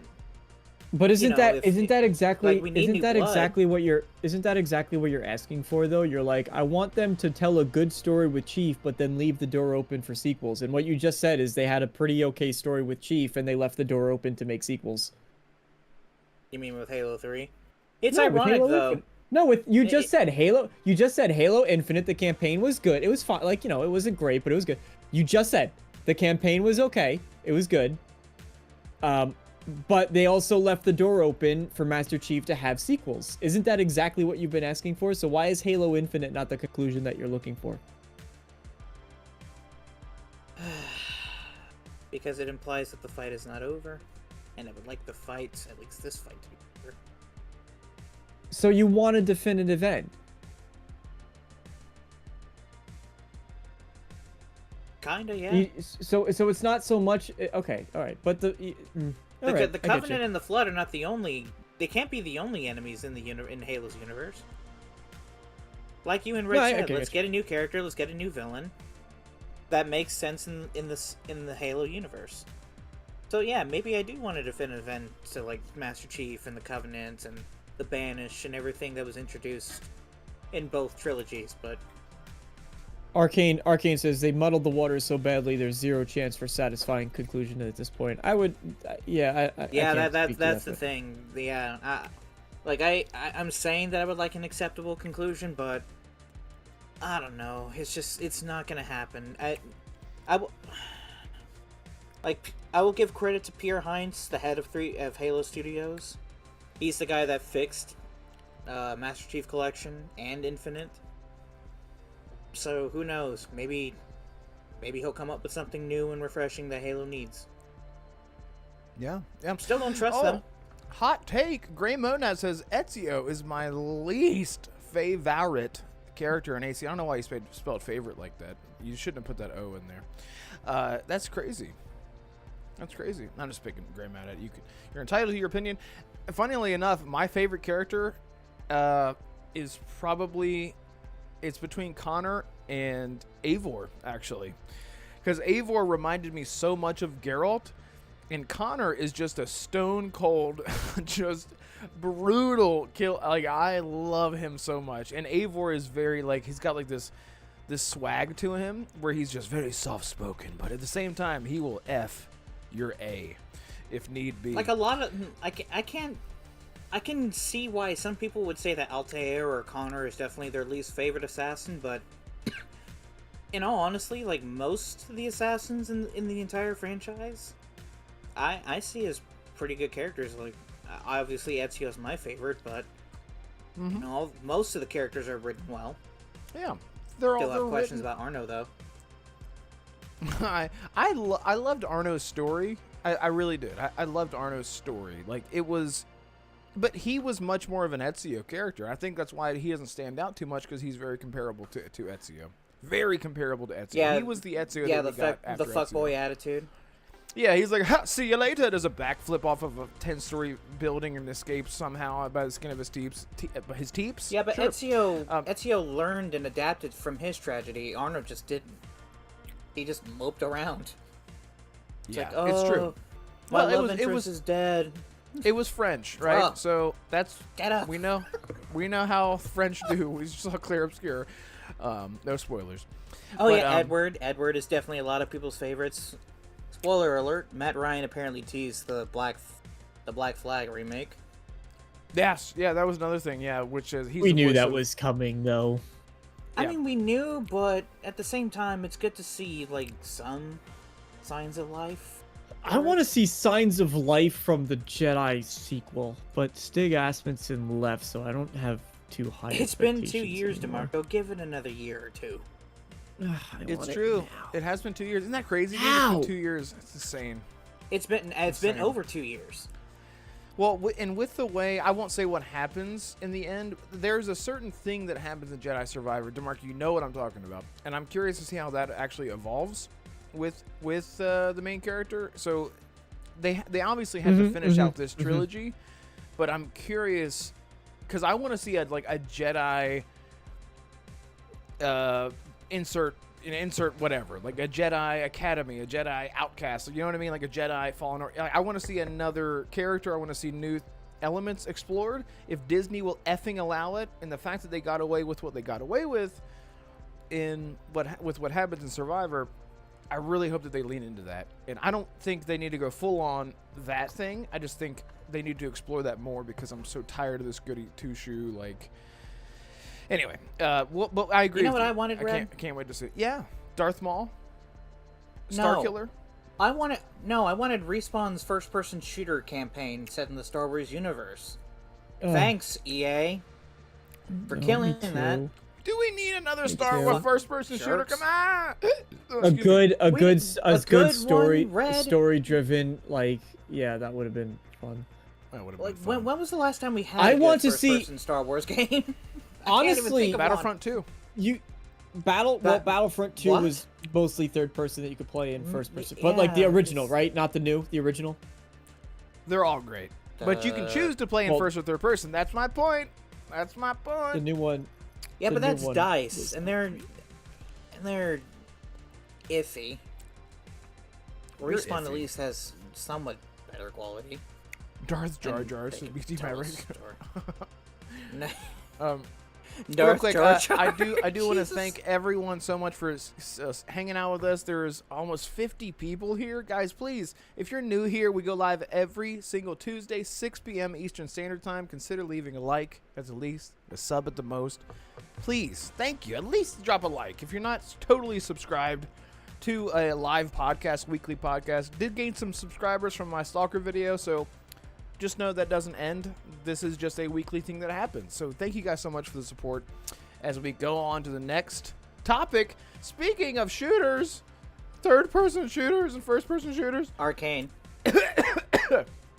Arcane, a story-driven Star Wars FPS in the same vein as Wolfenstein's series. Well, they That can't would go make that me and DeMarco satirical. cream our pants. I mean, I would love that, but Yes. I from what I understood, that was a Mandalorian first-person game, right? I think is what got canceled. You Anyway, mean from Respawn? yeah, from Respawn. It was a Mandalorian first-person game. No, it wasn't Mandalorian. It was based around one of the clone troopers. Kind of like Finn Ugh. or Poe. That's bullshit. I would Or have whichever loved character. that way more, to be honest. You mean that Why have, couldn't we have have? Why couldn't Outlaws have been a Mandalorian game? Can you imagine the success? Whatever. Because Ubisoft doesn't get good ideas, Red, and I say this as a fan of their games. Yeah, it's insane. It's absolutely insane. damn it. Chris But Drake, we have the Stargate. turn-based one. Chris Drake's a Stargate Halo Oh, Reach yeah. style game. Yeah. That'd be good. Something more like Can we get with like a hub. Yeah, go ahead. Can we get a Halo RPG? Somehow? Kind of like Gears Tactics. Is that what you mean? No, I mean I don't like know how an RPG would work in Halo. Yeah, I guess that's too hopeful. I mean, maybe just like a spin You play as one of the little screaming guys. And you become the most The the grunt. You play as one of the grunts. And you become the king of the grunts. And the game ends when you're like king of the grunts and you think you're this super powerful, like you've leveled up, you've put points into stats. Master Chief And shows up. then the end of the game is just Master Chief showing up and he just kicks you with his boot and then you just explode when you have the skull in what is it, Halo 3? You have the skull that like makes him shoot out confetti or something. Yeah. And he just walks in. He just walks in and pulls out one pistol and just goes, and then it goes, and you explode. And then yeah, it'd be so good. Jacob 2 Plus. They have to play a really sad version of that though. Like in a minor key, nice and slowed down, add a little reverb. Jacob Tupai, are you talking about Star Wars 1313? He's talking about 13. That was canceled like over a decade ago, right?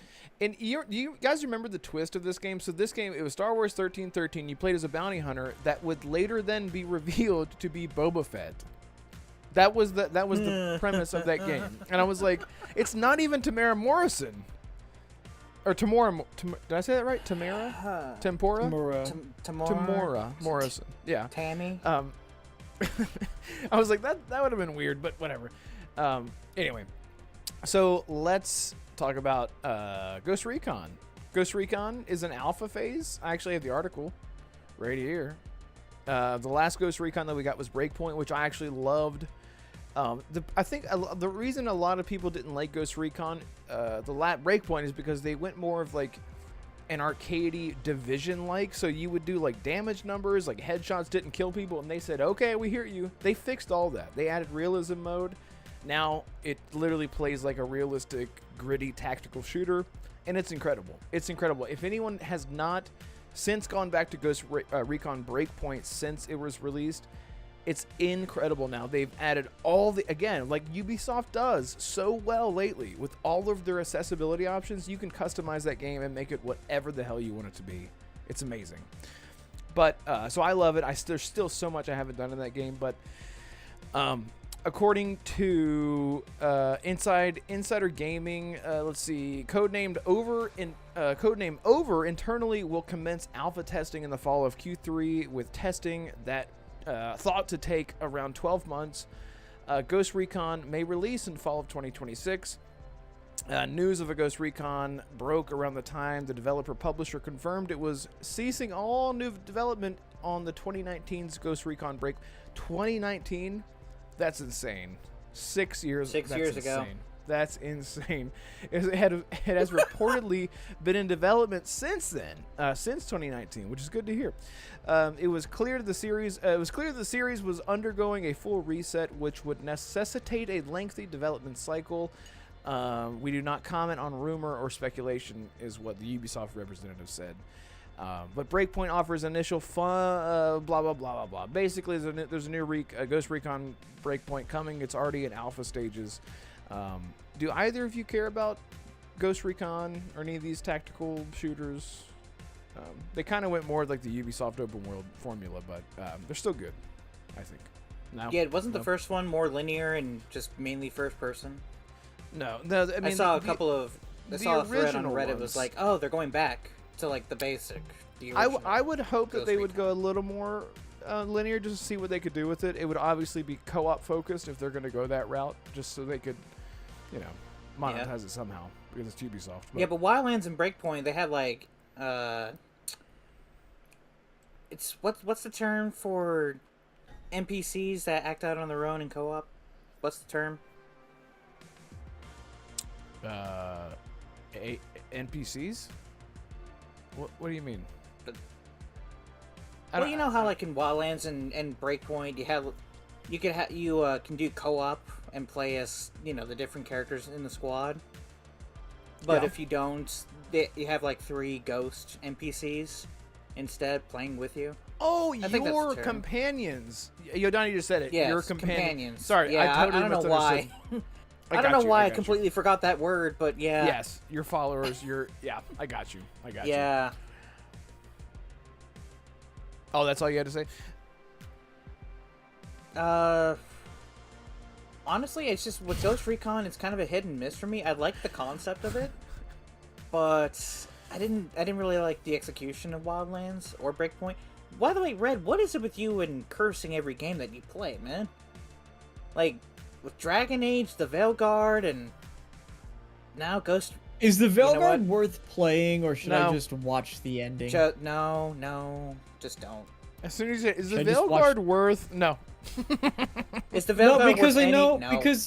No. because I know that the end of it is like we're changing for all of Dragon Age or whatever. Like that much I don't, but I don't know what the ending is, so I didn't know The if I was like, problem all right, wasn't just the ending. suck I it up would- and Was not play the it. ending.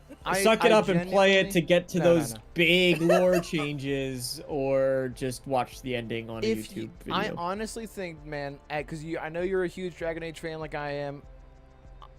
I would have rather watched it after playing it, like, because you get into like this.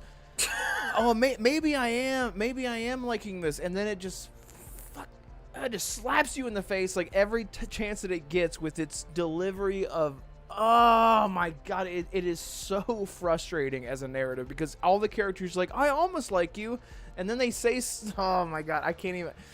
I've never been so. I'm so sorry, Fuzzy Tomato. I'm so sorry. It's fine. It's fine if you love it. I'm not telling anyone that it's objectively bad. I personally, as a huge Dragon Age fan, man, what an absolute. I have never been so frustrated with I have never wanted to love something so bad. The music was incredible. The combat was incredible. The visuals were incredible. Everything about it, and then the characters, everything that matters in a BioWare game, in an RPG like a Dragon Age, like a Mass Effect, fell completely flat for me. I was like, F everything. And then the characters, then the legacy characters that were established, they're like, sideline them all to hell. They don't matter anymore. All we care about is these new characters that you're going to care about because we are going to tell you that you're going to love it. Fuck. Sorry. Just so do what you will. If you can find it on sale on Steam, buy it for $5. I'll just watch $10. the ending. I'll just watch Don't the even buy ending it. on YouTube.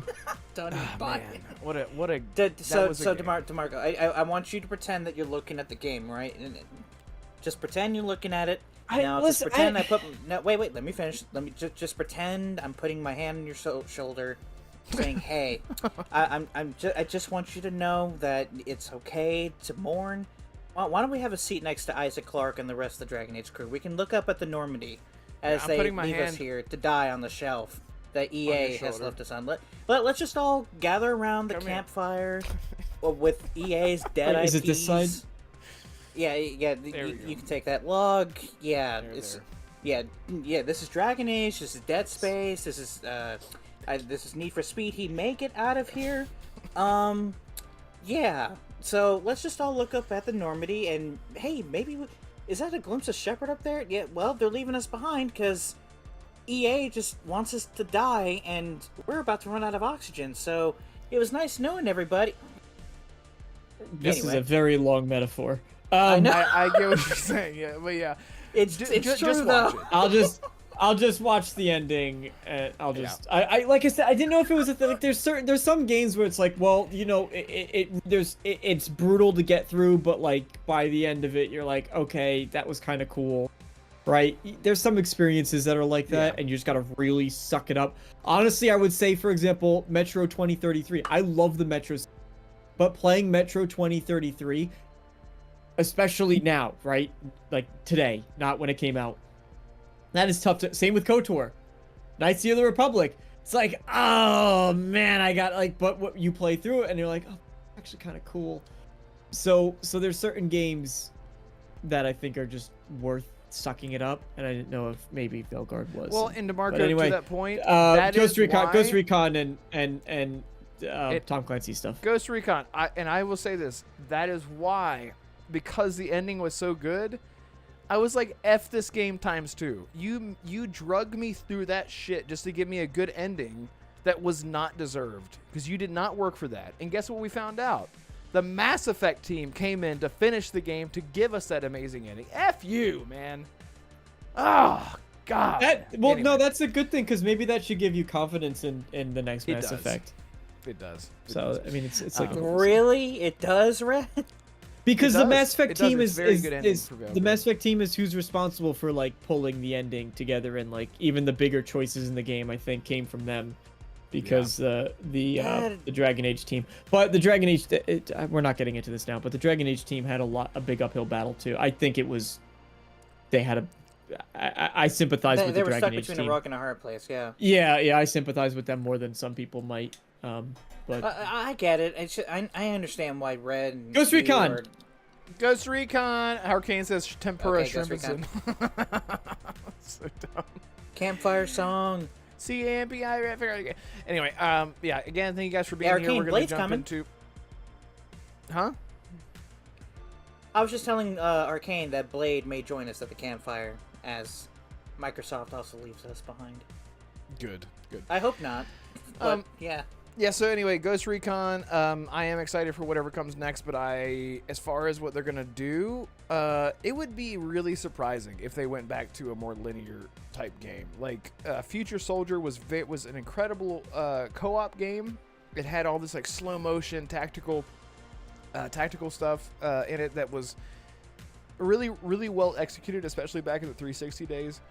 And then Wildlands was really great for what it was. Actually, Wildlands was actually very good, but it was just a totally different direction. It was that classic, typical Ubisoft open world formula without climbing towers type thing. But then it's like they took the drone from Ghost Recon and put it into Assassin's Creed, and like all the tagging and marking and like all that kind of stuff. Like they sort of play off of each other, and it's not always great because you don't want these IPs to be this like amalgamation of like, you want them to have their own identity. And I hope that whatever Ubisoft is doing with Splinter Cell, that they're going back to the roots, what made Splinter Cell unique.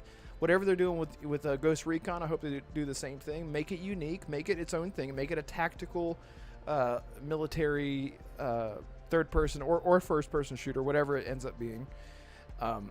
But obviously what they did with Breakpoint did not vibe with people, and even after they fixed it, it wasn't enough for it to get to gain any new praise, I guess. So yeah, Talus Ray, what's up? Glad to see you. Says hello, Red Wolf, DeMarco, Assassin, and chat. Yes, thank you guys for being here. I don't know. I really don't have too much to say other than I'm glad that it's real, because I know that there was a Ghost Recon game that was supposedly a battle royale, and that got canned. It got canceled like a year and a half ago. Thank God. Right. And I feel like that could have been cool. That could have been a cool like mode that they could have just thrown that into Breakpoint to revitalize that. But too little, too late, I think. So, do you guys have any thoughts on that? We can get into the last little thing here. I don't really have anything to say about Ghost Recon, but looking at Ubisoft's upcoming lineup, doesn't look too bad. Like Assassin's Creed 4 Black Flag. The problem with Splinter Ubisoft, Cell. though. I know. Ubisoft's lineup The Ubisoft never looks too bad, and then the game comes out, and you go, "Oh yeah, it's Ubisoft." Right, exactly. I know. It's the relationship I have to Marco. You'll you're understanding with Bethesda. Bethesda makes You'll get most it of the time. Don't worry. All the time. I'll teach you how. Don't worry. I'll teach you how to adjust. It's okay.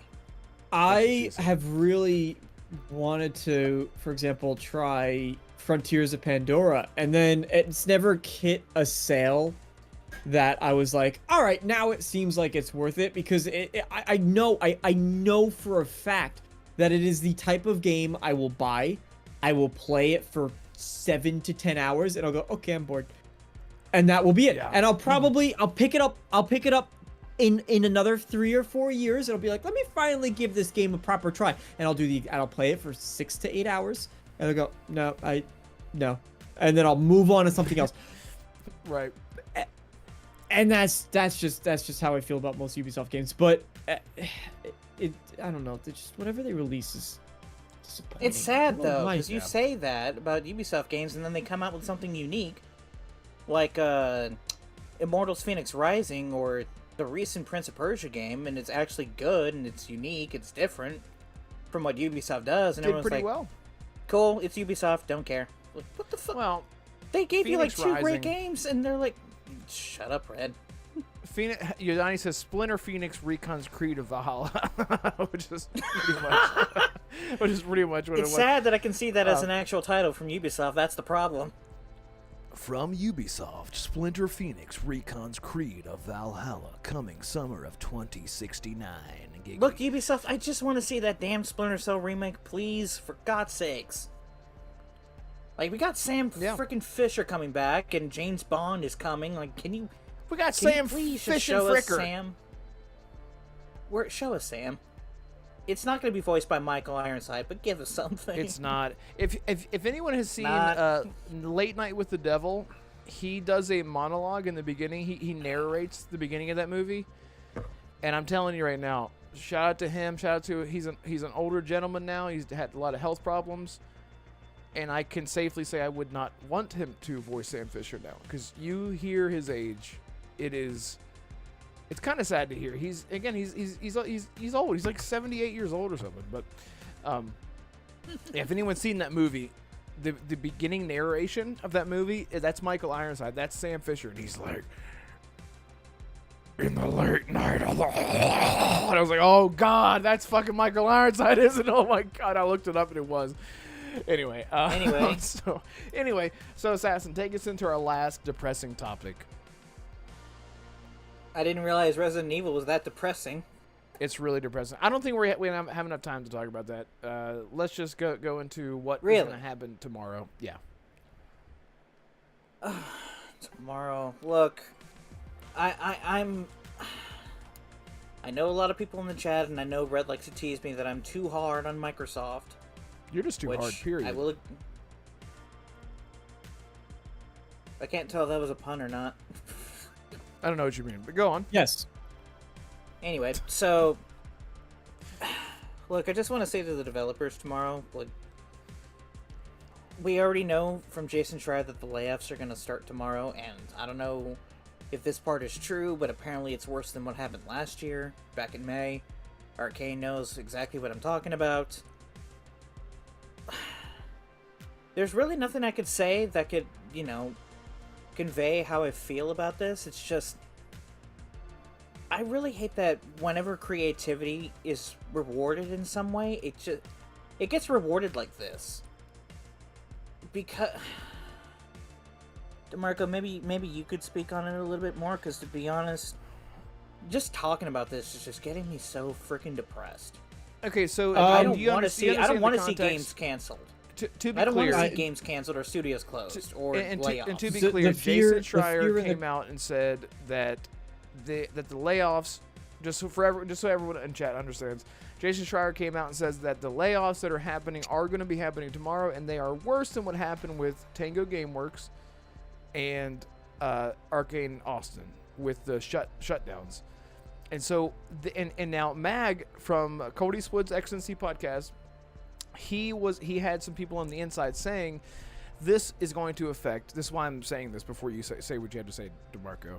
He was saying that this is actually affecting Bethesda directly, BGS Studios. That this is why now once again, Elder Scrolls 6 is being internally delayed even further from whatever their internal release date was going to be, because a lot of people there are going to be laid off, and I lost my train of thought, but that's all. Yeah, so there you go. Andy Robinson also came out saying that he was hearing a lot of negative chatter amongst the UK-based Xbox game studios, which is Playground, Rare, Ninja Theory. Oh god, Ninja Theory. So yeah, it's definitely not just Bethesda. It's just, yeah. Also, Maverick, you really want to go against Jason Schreier of all people, who's been right about almost pretty much everything? Say what you will about Jason Schreier, he's right on the money. Really, yeah, he's really thorough with it. When he says something, he knows he has the receipts. Mm-hmm. Okay. Jesse James, and turn Compulsion. 10, Rare, Compulsion, etc. could be in trouble. Jesse James says, yeah. I swear, if Compulsion goes in any way, I will choke a hot dog. I don't know what to say. That's sexual. But go ahead, DeMarco. I know. I will try to take this in the most emotionally detached way that I can, because everyone on this panel has already in the past expressed their thoughts on layoffs and that they're terrible. Yeah. And that still holds true. I didn't know, and I hadn't heard until now, that it was going to impact Bethesda. However, as someone who has covered, and I have a video on my channel that discusses this actually, pretty thoroughly, where I really do dive into, and I'm sorry, like, that I'm just kind of plugging myself here, but it's titled Things Need to Change at Bethesda. And it goes through a series of interviews, and I looked at a lot of times people will take one developer interview and they'll make a video talking about that, but I tried to take a lot of them and then bring it into one place and be like, this is the consistent threads across everyone who's left Bethesda and what they're saying. And one of the common themes, whether it's Will Shen or Nate Perkapile, or several others, the common theme is that it's too big. And we saw scaling down with the Mass Effect team, right? BioWare trimmed out a lot the fat, and whenever we've heard this, it's always been that they're trying to make more agile team. We've heard that word agile get thrown around a lot. I think that this is a double-edged sword. And again, I'm taking the emotion out of it as best I can, because we already know our takes about layoffs in general. And that is to say, to quote The Dark Knight, the night is darkest just before the dawn. After the plague comes the Renaissance. All of these people that are getting impacted have a choice. And that choice is that they can either get very upset about it, and they could wallow, and they could self-pity, and they can just sort of... And there's a time where that's okay, right? There's a time frame after getting laid off. You're working at your dream studio. It's goal to work at Bethesda Game Studios. You're working on the Elder Scrolls 6, and tomorrow you're not, right? There's a time frame to be really... To just sort of like, I just need to wallow in some self-pity. That's fine. But you need to pick yourself back up. And the bright side of that is there's so much talent that we have an opportunity to see that talent go in a direction that inspires newfound creativity, that inspires new IP, and that inspires a renaissance for gaming studios to try to capitalize on the things that work in gaming, because AAA games don't do that as much anymore. AAA games, and this has been a while, they play it safe because they need to make sure that they can appeal, and we've had this conversation, to wider audiences because their budgets are out of control. But indie studios have an opportunity to innovate. That's why, what was it, Square Enix just said, oh, well, after seeing the success of Expedition 33, we're going to look at turn-based games more again. Right? But that was a small indie... That was a small indie team. And this is how it always happens. A small independent developer or a AA size team comes out with a really cool concept, a really novel idea, something super sick, and then a AAA studio says, huh, that's really neat. We're taking that. And we saw that with Starfield. I used this in the past, but Starfield took their power management system right from FTL. That was ripped straight out of FTL. Indie games drive innovation in the industry. That's where it comes from, because they have the ability to do so. And I think if you look at AA games and indie games, I've said this in the past, so I'm going to end it here. But if these studios can come together, and it's not enough, right? We saw with Mind's Eye, we talked about this last week, it's not enough to just say, from the talent that brought you the Elder Scrolls 5 Skyrim, and they worked on Cyberpunk, and blah, blah. That's, your credentials aren't enough. It's about the team compatibility. But these people who are potentially and likely going to get impacted can come together and bring talent, hopefully work well with one another, and develop some of the next great experiences, some beautiful new IPs, and some franchises. Halo had to start from somewhere. Elder Scrolls had to start from somewhere. Outer Worlds is growing a fan base. It's getting a sequel. That had to start from somewhere. And these studios have the opportunity to do that same thing with the creative visions and less restricted freedom than they had before. Agreed. And before Really you, well said. Finish, DeMarco, Jacob has a question for you. It's getting Harvey Regarding your dented. The Batman games analogy. industry, the games industry is getting Harvey dented. I'm about to lose my shit. I'm sorry. I'm so distracted. Highlander Grim says, did you guys see that Dying Light 2 now has console mods? They do not disable achievements, and there are survival elements. What I mean by that, Highlander Grim, you can just type it in chat. Eating, sleeping, drinking. That is the kind of stuff I'm talking about when I say survival elements. Please confirm, and I will go download the game right now. Yeah, DeMarco, this is one of the things. This is one of the reasons that I'm trying to get you on every podcast known to man, because you have such good opinions and you said it so well. A lot of people, because someone else might have said that, like, these developers, they get paid enough that they're fine for the next few months where they can pick up another job and they don't need to worry about it. The thing is, like, in the industry nowadays, to your point, they're not hiring. I mean, there's still a lot of studios hiring, but like, it's not just like go get another job, because the fact is, we can't ignore this. AI is replacing them. That's what's happening. Yeah, it's exactly right, man. And I said this in our private chat, but I'll say it in chat. I do a lot of networking because if anyone doesn't know, I do videography and photography and website building and all that crap. So we do a lot of these networking meetings, and I was just in last month. It'll actually be a month tomorrow because we have Wednesday meetings once a month, where we meet with other entrepreneurs and other content creators and just creatives in general. There were 4 new people that showed up to our meeting. One of them was a marketing. She was in marketing in general. She had been working at this place for 8 years at this company that I won't name, for 8 years, and they laid her off and everyone else off because they replaced her with AI. Okay, this is the ironic part. The other new person that was in our meeting, she is actually keeping her job because she manages AI software for marketing.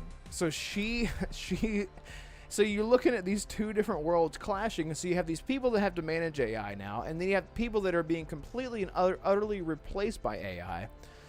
And if Holly was here,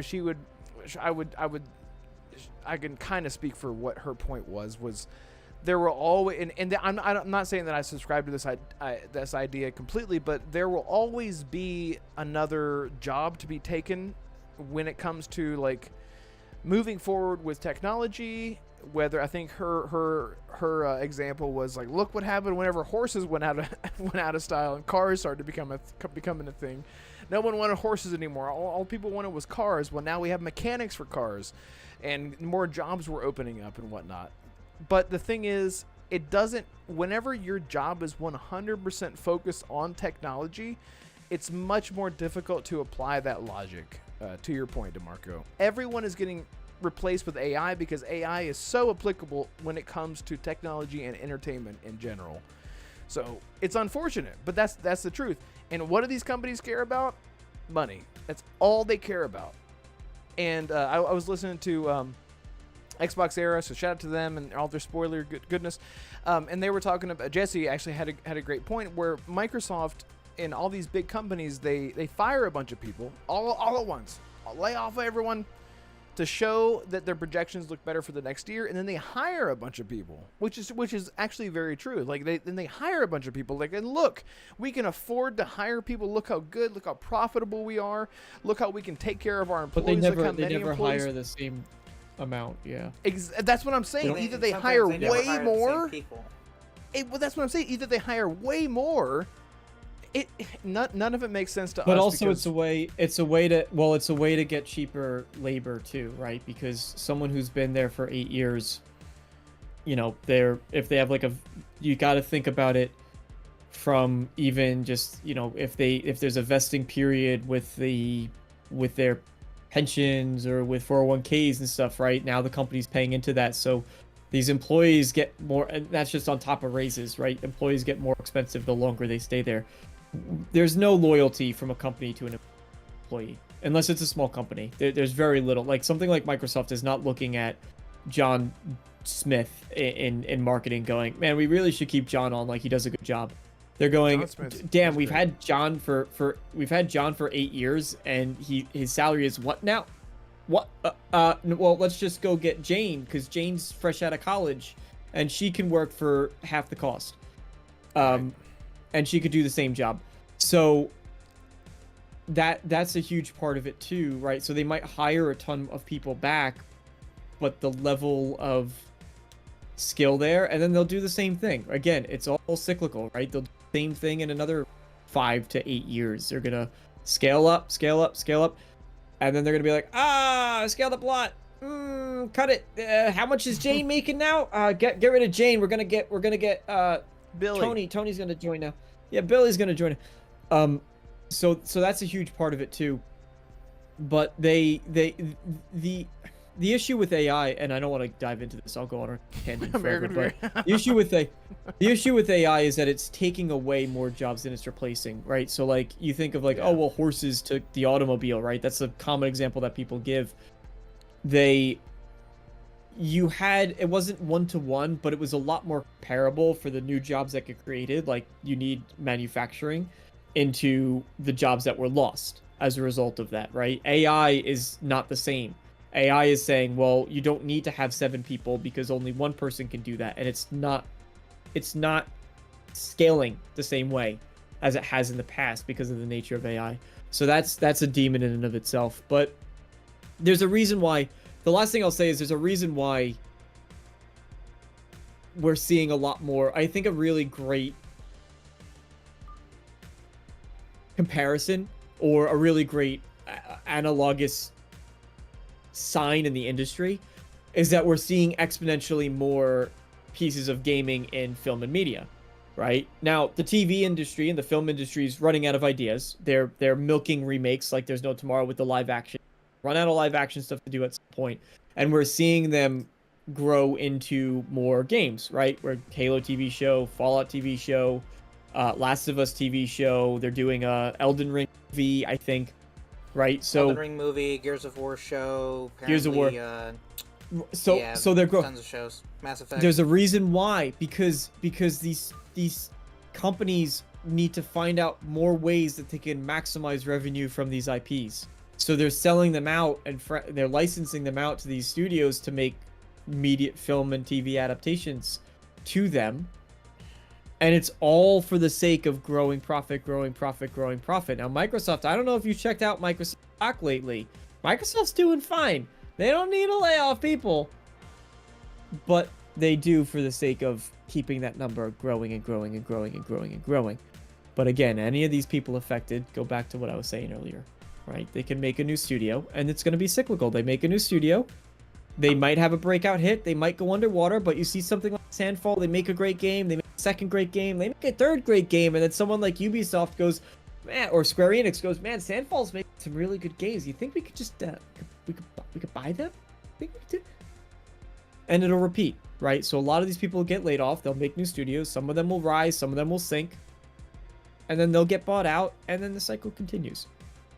It's not even just, like, obviously the people getting laid off is completely terrible in its own right, but, you know, Capcom and Nintendo have said this before, they don't do layoffs simply because if they do lay off people, the people that stay and work on those games, well, they're not going to focus on the product. They're going to mainly be focused on, well, what if it's me next? What if I'm the next guy to get canned? And then, obviously, you end up with a lesser product than what would have happened. And I'm not saying that Capcom and Nintendo are immune to it, but they're still big companies. They're not as big as Microsoft. But the point is, they see the value in keeping their developers happy. Capcom gave them raises. Nintendo also did the same thing last year. They see the value in keeping their developers and, you know, letting them try new things. It's why, even though people say that Nintendo doesn't innovate, like, they do, it's just they innovate in ways that appeal to older fans. So, like, DeMarco, you just said it yourself. Like, Microsoft doesn't have to lay off people, but they do for shareholders and investors, so that way they can see how much money we're making.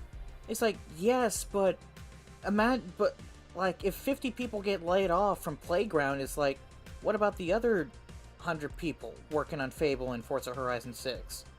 Like, how are they gonna, like, focus if they are concerned for their job next year? Like, that's no way for any creative to live. Or to feel. I don't know if DeMarco agrees with me on that, but... Yeah, no, it happens all the time. Like, I listen, and you do get over it. Like, my company that I work at currently had layoffs, and I was going into the office, like, they mandated us, they had the return to office mandate, right? So I'm going in the office.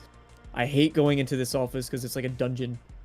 And I'm sitting in the dungeon. I literally call the floor, like, if coworkers are like, oh, like, how's it going? I said, oh, gotta go back to the dungeon if I'm, like, upstairs in the kitchen or something, in the break room. But yeah, so I'm going into the office every day. I hate going to the dungeon. People just got laid off, and I'm like, what the F am I doing here? Like, I had no motivation to do my job, and I wasn't. I was working. I was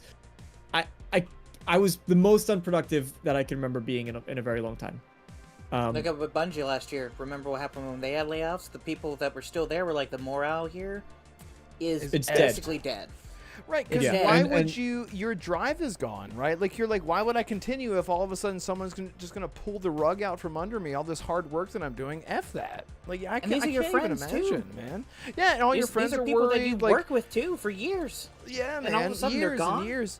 Yeah, dude. I mean, and the thing is, like, and I've worked at jobs for many, many years where they're like your family after a while. And whenever they're gone, you're like, this isn't the same. Like, the whole reason I'm here is because of this camaraderie and this, we sort of, build each other up and we give each other inspiration and whatnot. But to be fair, and I say to be fair, I'm playing devil's advocate here, but to be fair, people are saying I'm like Angry Joe, so I'm being other Joe now. To be fair, the other side of it is, and again, I call this out in my video, but they lost camaraderie because of the scale that it's reached, right? So it's still like, not that everybody, it's not like everybody doesn't know. Well, that's in specifically relation to Bethesda, but this is going to be anywhere, right? It doesn't matter. Will Shen breaks it down psychologically in his interview. Yeah, you can only... The human brain, and they've done studies on this, is only capable... I'm going to butcher the number. I don't remember the exact number. But it's like you can only remember like 162 people at a time. That's all you can remember.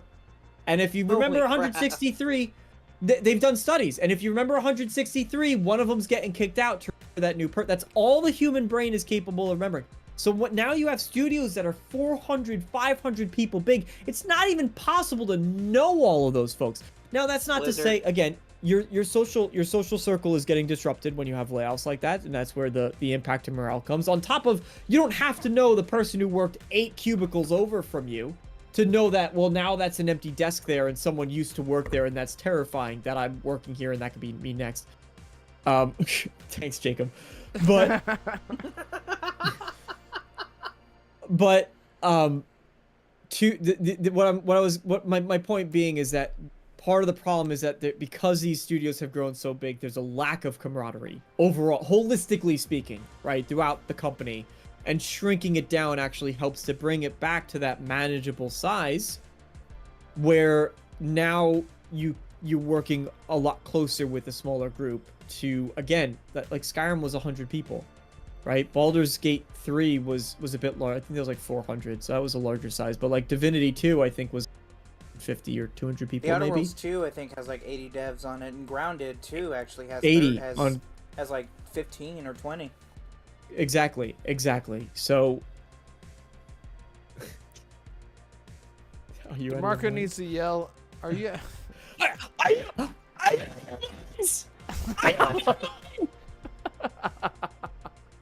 Your voice is so powerful. Someone it in just chat, doesn't... can you clip that? And inevitably when the layoffs do happen, can you like put that clip and just quote tweet the announcement and just have DeMarco screaming that over and over? That'd be great. Go ahead and clip it and just save it for the perfect time. Save it for the perfect time. Yeah. Yes. Yeah. And speaking of time or at a time, these layoffs are unfortunate. So I feel like envelop the whole last half of that show. I'm sorry. No, I think you should be the one because you with your profession and your career, I think you can speak on it much better than any of us can because I'm in sort of like the entrepreneurial, contractual employment world. It doesn't really apply to me 100%. I work for the government. Assassin works for the government. Yeah, you are right there with the big company. You could be laid off at any moment type world, essentially. So I am glad that you spoke on it, and thank you for your insight as always. Cause, corporate America, love it, plug it love in, it. plug it in. I'm loving it. Exactly. Get it? Because it's a joke about corporate America and Exactly. I use a corporate slogan. You get it? 'Cause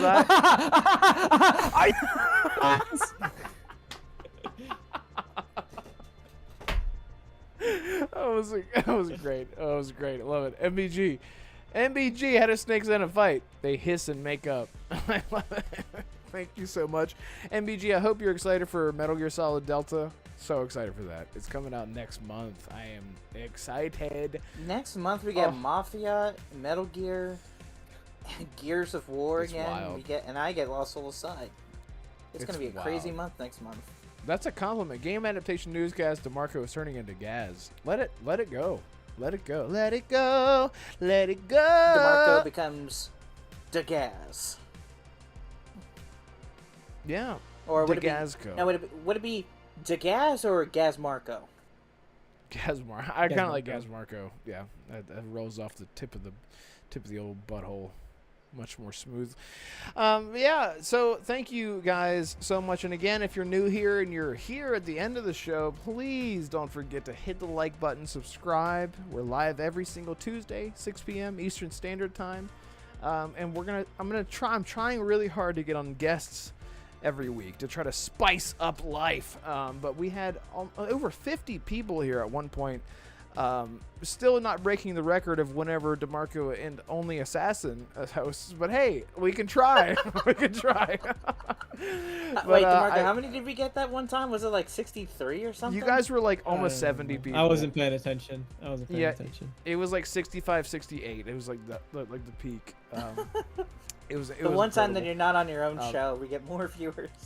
It was insane. It was absolutely insane. I love it. Everyone was just. I love it. You guys are so awesome.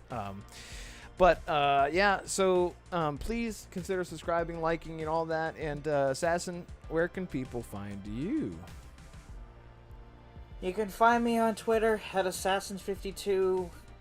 You can probably find me screaming into hell when tomorrow does come. I hope. Tomorrow comes. Tomorrow does come. Tomorrow but comes. in this Tomorrow case, does I do not want it to come. But yeah, Comes. I figured. Yeah, you can find me on Twitter at Assassin52. I don't make content like these two because I'm not in the position to do so. So yeah, this is the best I got. So yeah. Nah, don't sell yourself short. You never know. You never know. Well, like I just said, I don't have the capability of doing it. If I did, I probably would be making videos again. I was actually rewatching that. And just know how to do videos. I had to learn. I said, God, have you seen my thumbnails? Oh my God. I was like, I'm going to do something different. It were horrible thumbnails that I used to make. They're probably still horrible, but whatever works. BLBT Maverick, thank you so much. I appreciate $5 super chat. He says, for DeMarco, doing that impression. I love it. I love it. I'm assuming that's Angry Joe, right? It's the Angry Joe, probably. Okay. The gotcha, Angry yeah, Marco. Yeah. Thank you so much, BT. I appreciate you, bro. Yeah, DeMarco. We got Gaz Marco. We got Angry Marco. He's a man of many faces and many things. A man of many Marcos. Anyway. He's a man of many Marcos. I like that. Yeah, Marco, what do you got going on, and where can people find you? By the way, everyone, please go check out in the description below. We are all there, so go click on that. Go ahead. I think the weirdest I've gotten was Tom Holland. Someone was like, "You look like Tom Holland with a beard," and I was like, "You don't look like Tom Holland." I know that was that's what I'm saying. It was the weirdest one, and I completely and utterly disagree with it. I think you look a like lighter-skinned Andrew version of Robert Garfield. Downey Jr. from Tropic Thunder. I know No, you no. think Andrew Garfield. I know. Gennady. That's like, what? Are you blind? Yeah, I think Andrew Garfield, for sure. Whenever you don't have a beard, it just. I watched Spider-Man, The Amazing Spider-Man 1 and 2 last year. I was like, it's fucking DeMarco. The whole time it's just DeMarco. No, it's Like, not. I could not unsee it. Like, I've talked to DeMarco for hundreds of hours at this point, and like, it's like not only, it's not just like the 1-to-1. It's not like his face is 1-to-1. But it's like there are enough features there that I can fill in the blanks, but not just that, but like the mannerisms, that like Italian, I don't give a fuck attitude at times, and you don't notice it, DeMarco, but it's there. It's like this. I don't know how to describe it, but it is there. Like it's Hey, you have a very unique personality. FarQ. FarQ, if you're still here, if you're in chat somewhere just lurking about, can you do me a favor and just put Gas's face on DeMarco's face? I need a new meme. I can't even You'll imagine. I can't even imagine. I just Shout out to I Gas just for need jumping to- in here. But anyway, go ahead, DeMarco, Andrew, or where can people find you? Yeah, you could find DeMarco Dude down in the description below. Check it out if you're interested. I will be returning for the podcast, the Push Start podcast this week, Thursday at 6 p.m. I've been off for a bit, but I will be finally getting back into it. It's always hard when you take too much time away. You're like, I gotta get back in it. You don't, and it's like, It feels weird. This week I'll be back. This week I will be back Thursday at 6:30 p.m. Eastern Standard Time. If you need a double dose of DeMarco, you can find me there. Link down in the description. That actually sounds like a better podcast name, if I'm being honest. Double dose of D. Double dose with DeMarco. Yeah, double dose. I like that. If I ever did, well, I figured if I ever did, like, at any point in time, if I was ever like doing members only content of some kind, that's what I would call it. That's a great. It is a great name. Double dose of DeMarco. You get your double dose. I love it. Double dose of DeMarco. Yes, Red Wolf wants That'd to be fill a in funny your ass blanks. intro, though. Yeah, and guys, if you haven't followed me on Twitter, that's the only. But you're already here at the channel, so subscribe if you're new. That's how you follow me. And also, hey, Twitter, follow me there on Twitter. The link in the description is in the link in the description below in the link in the description.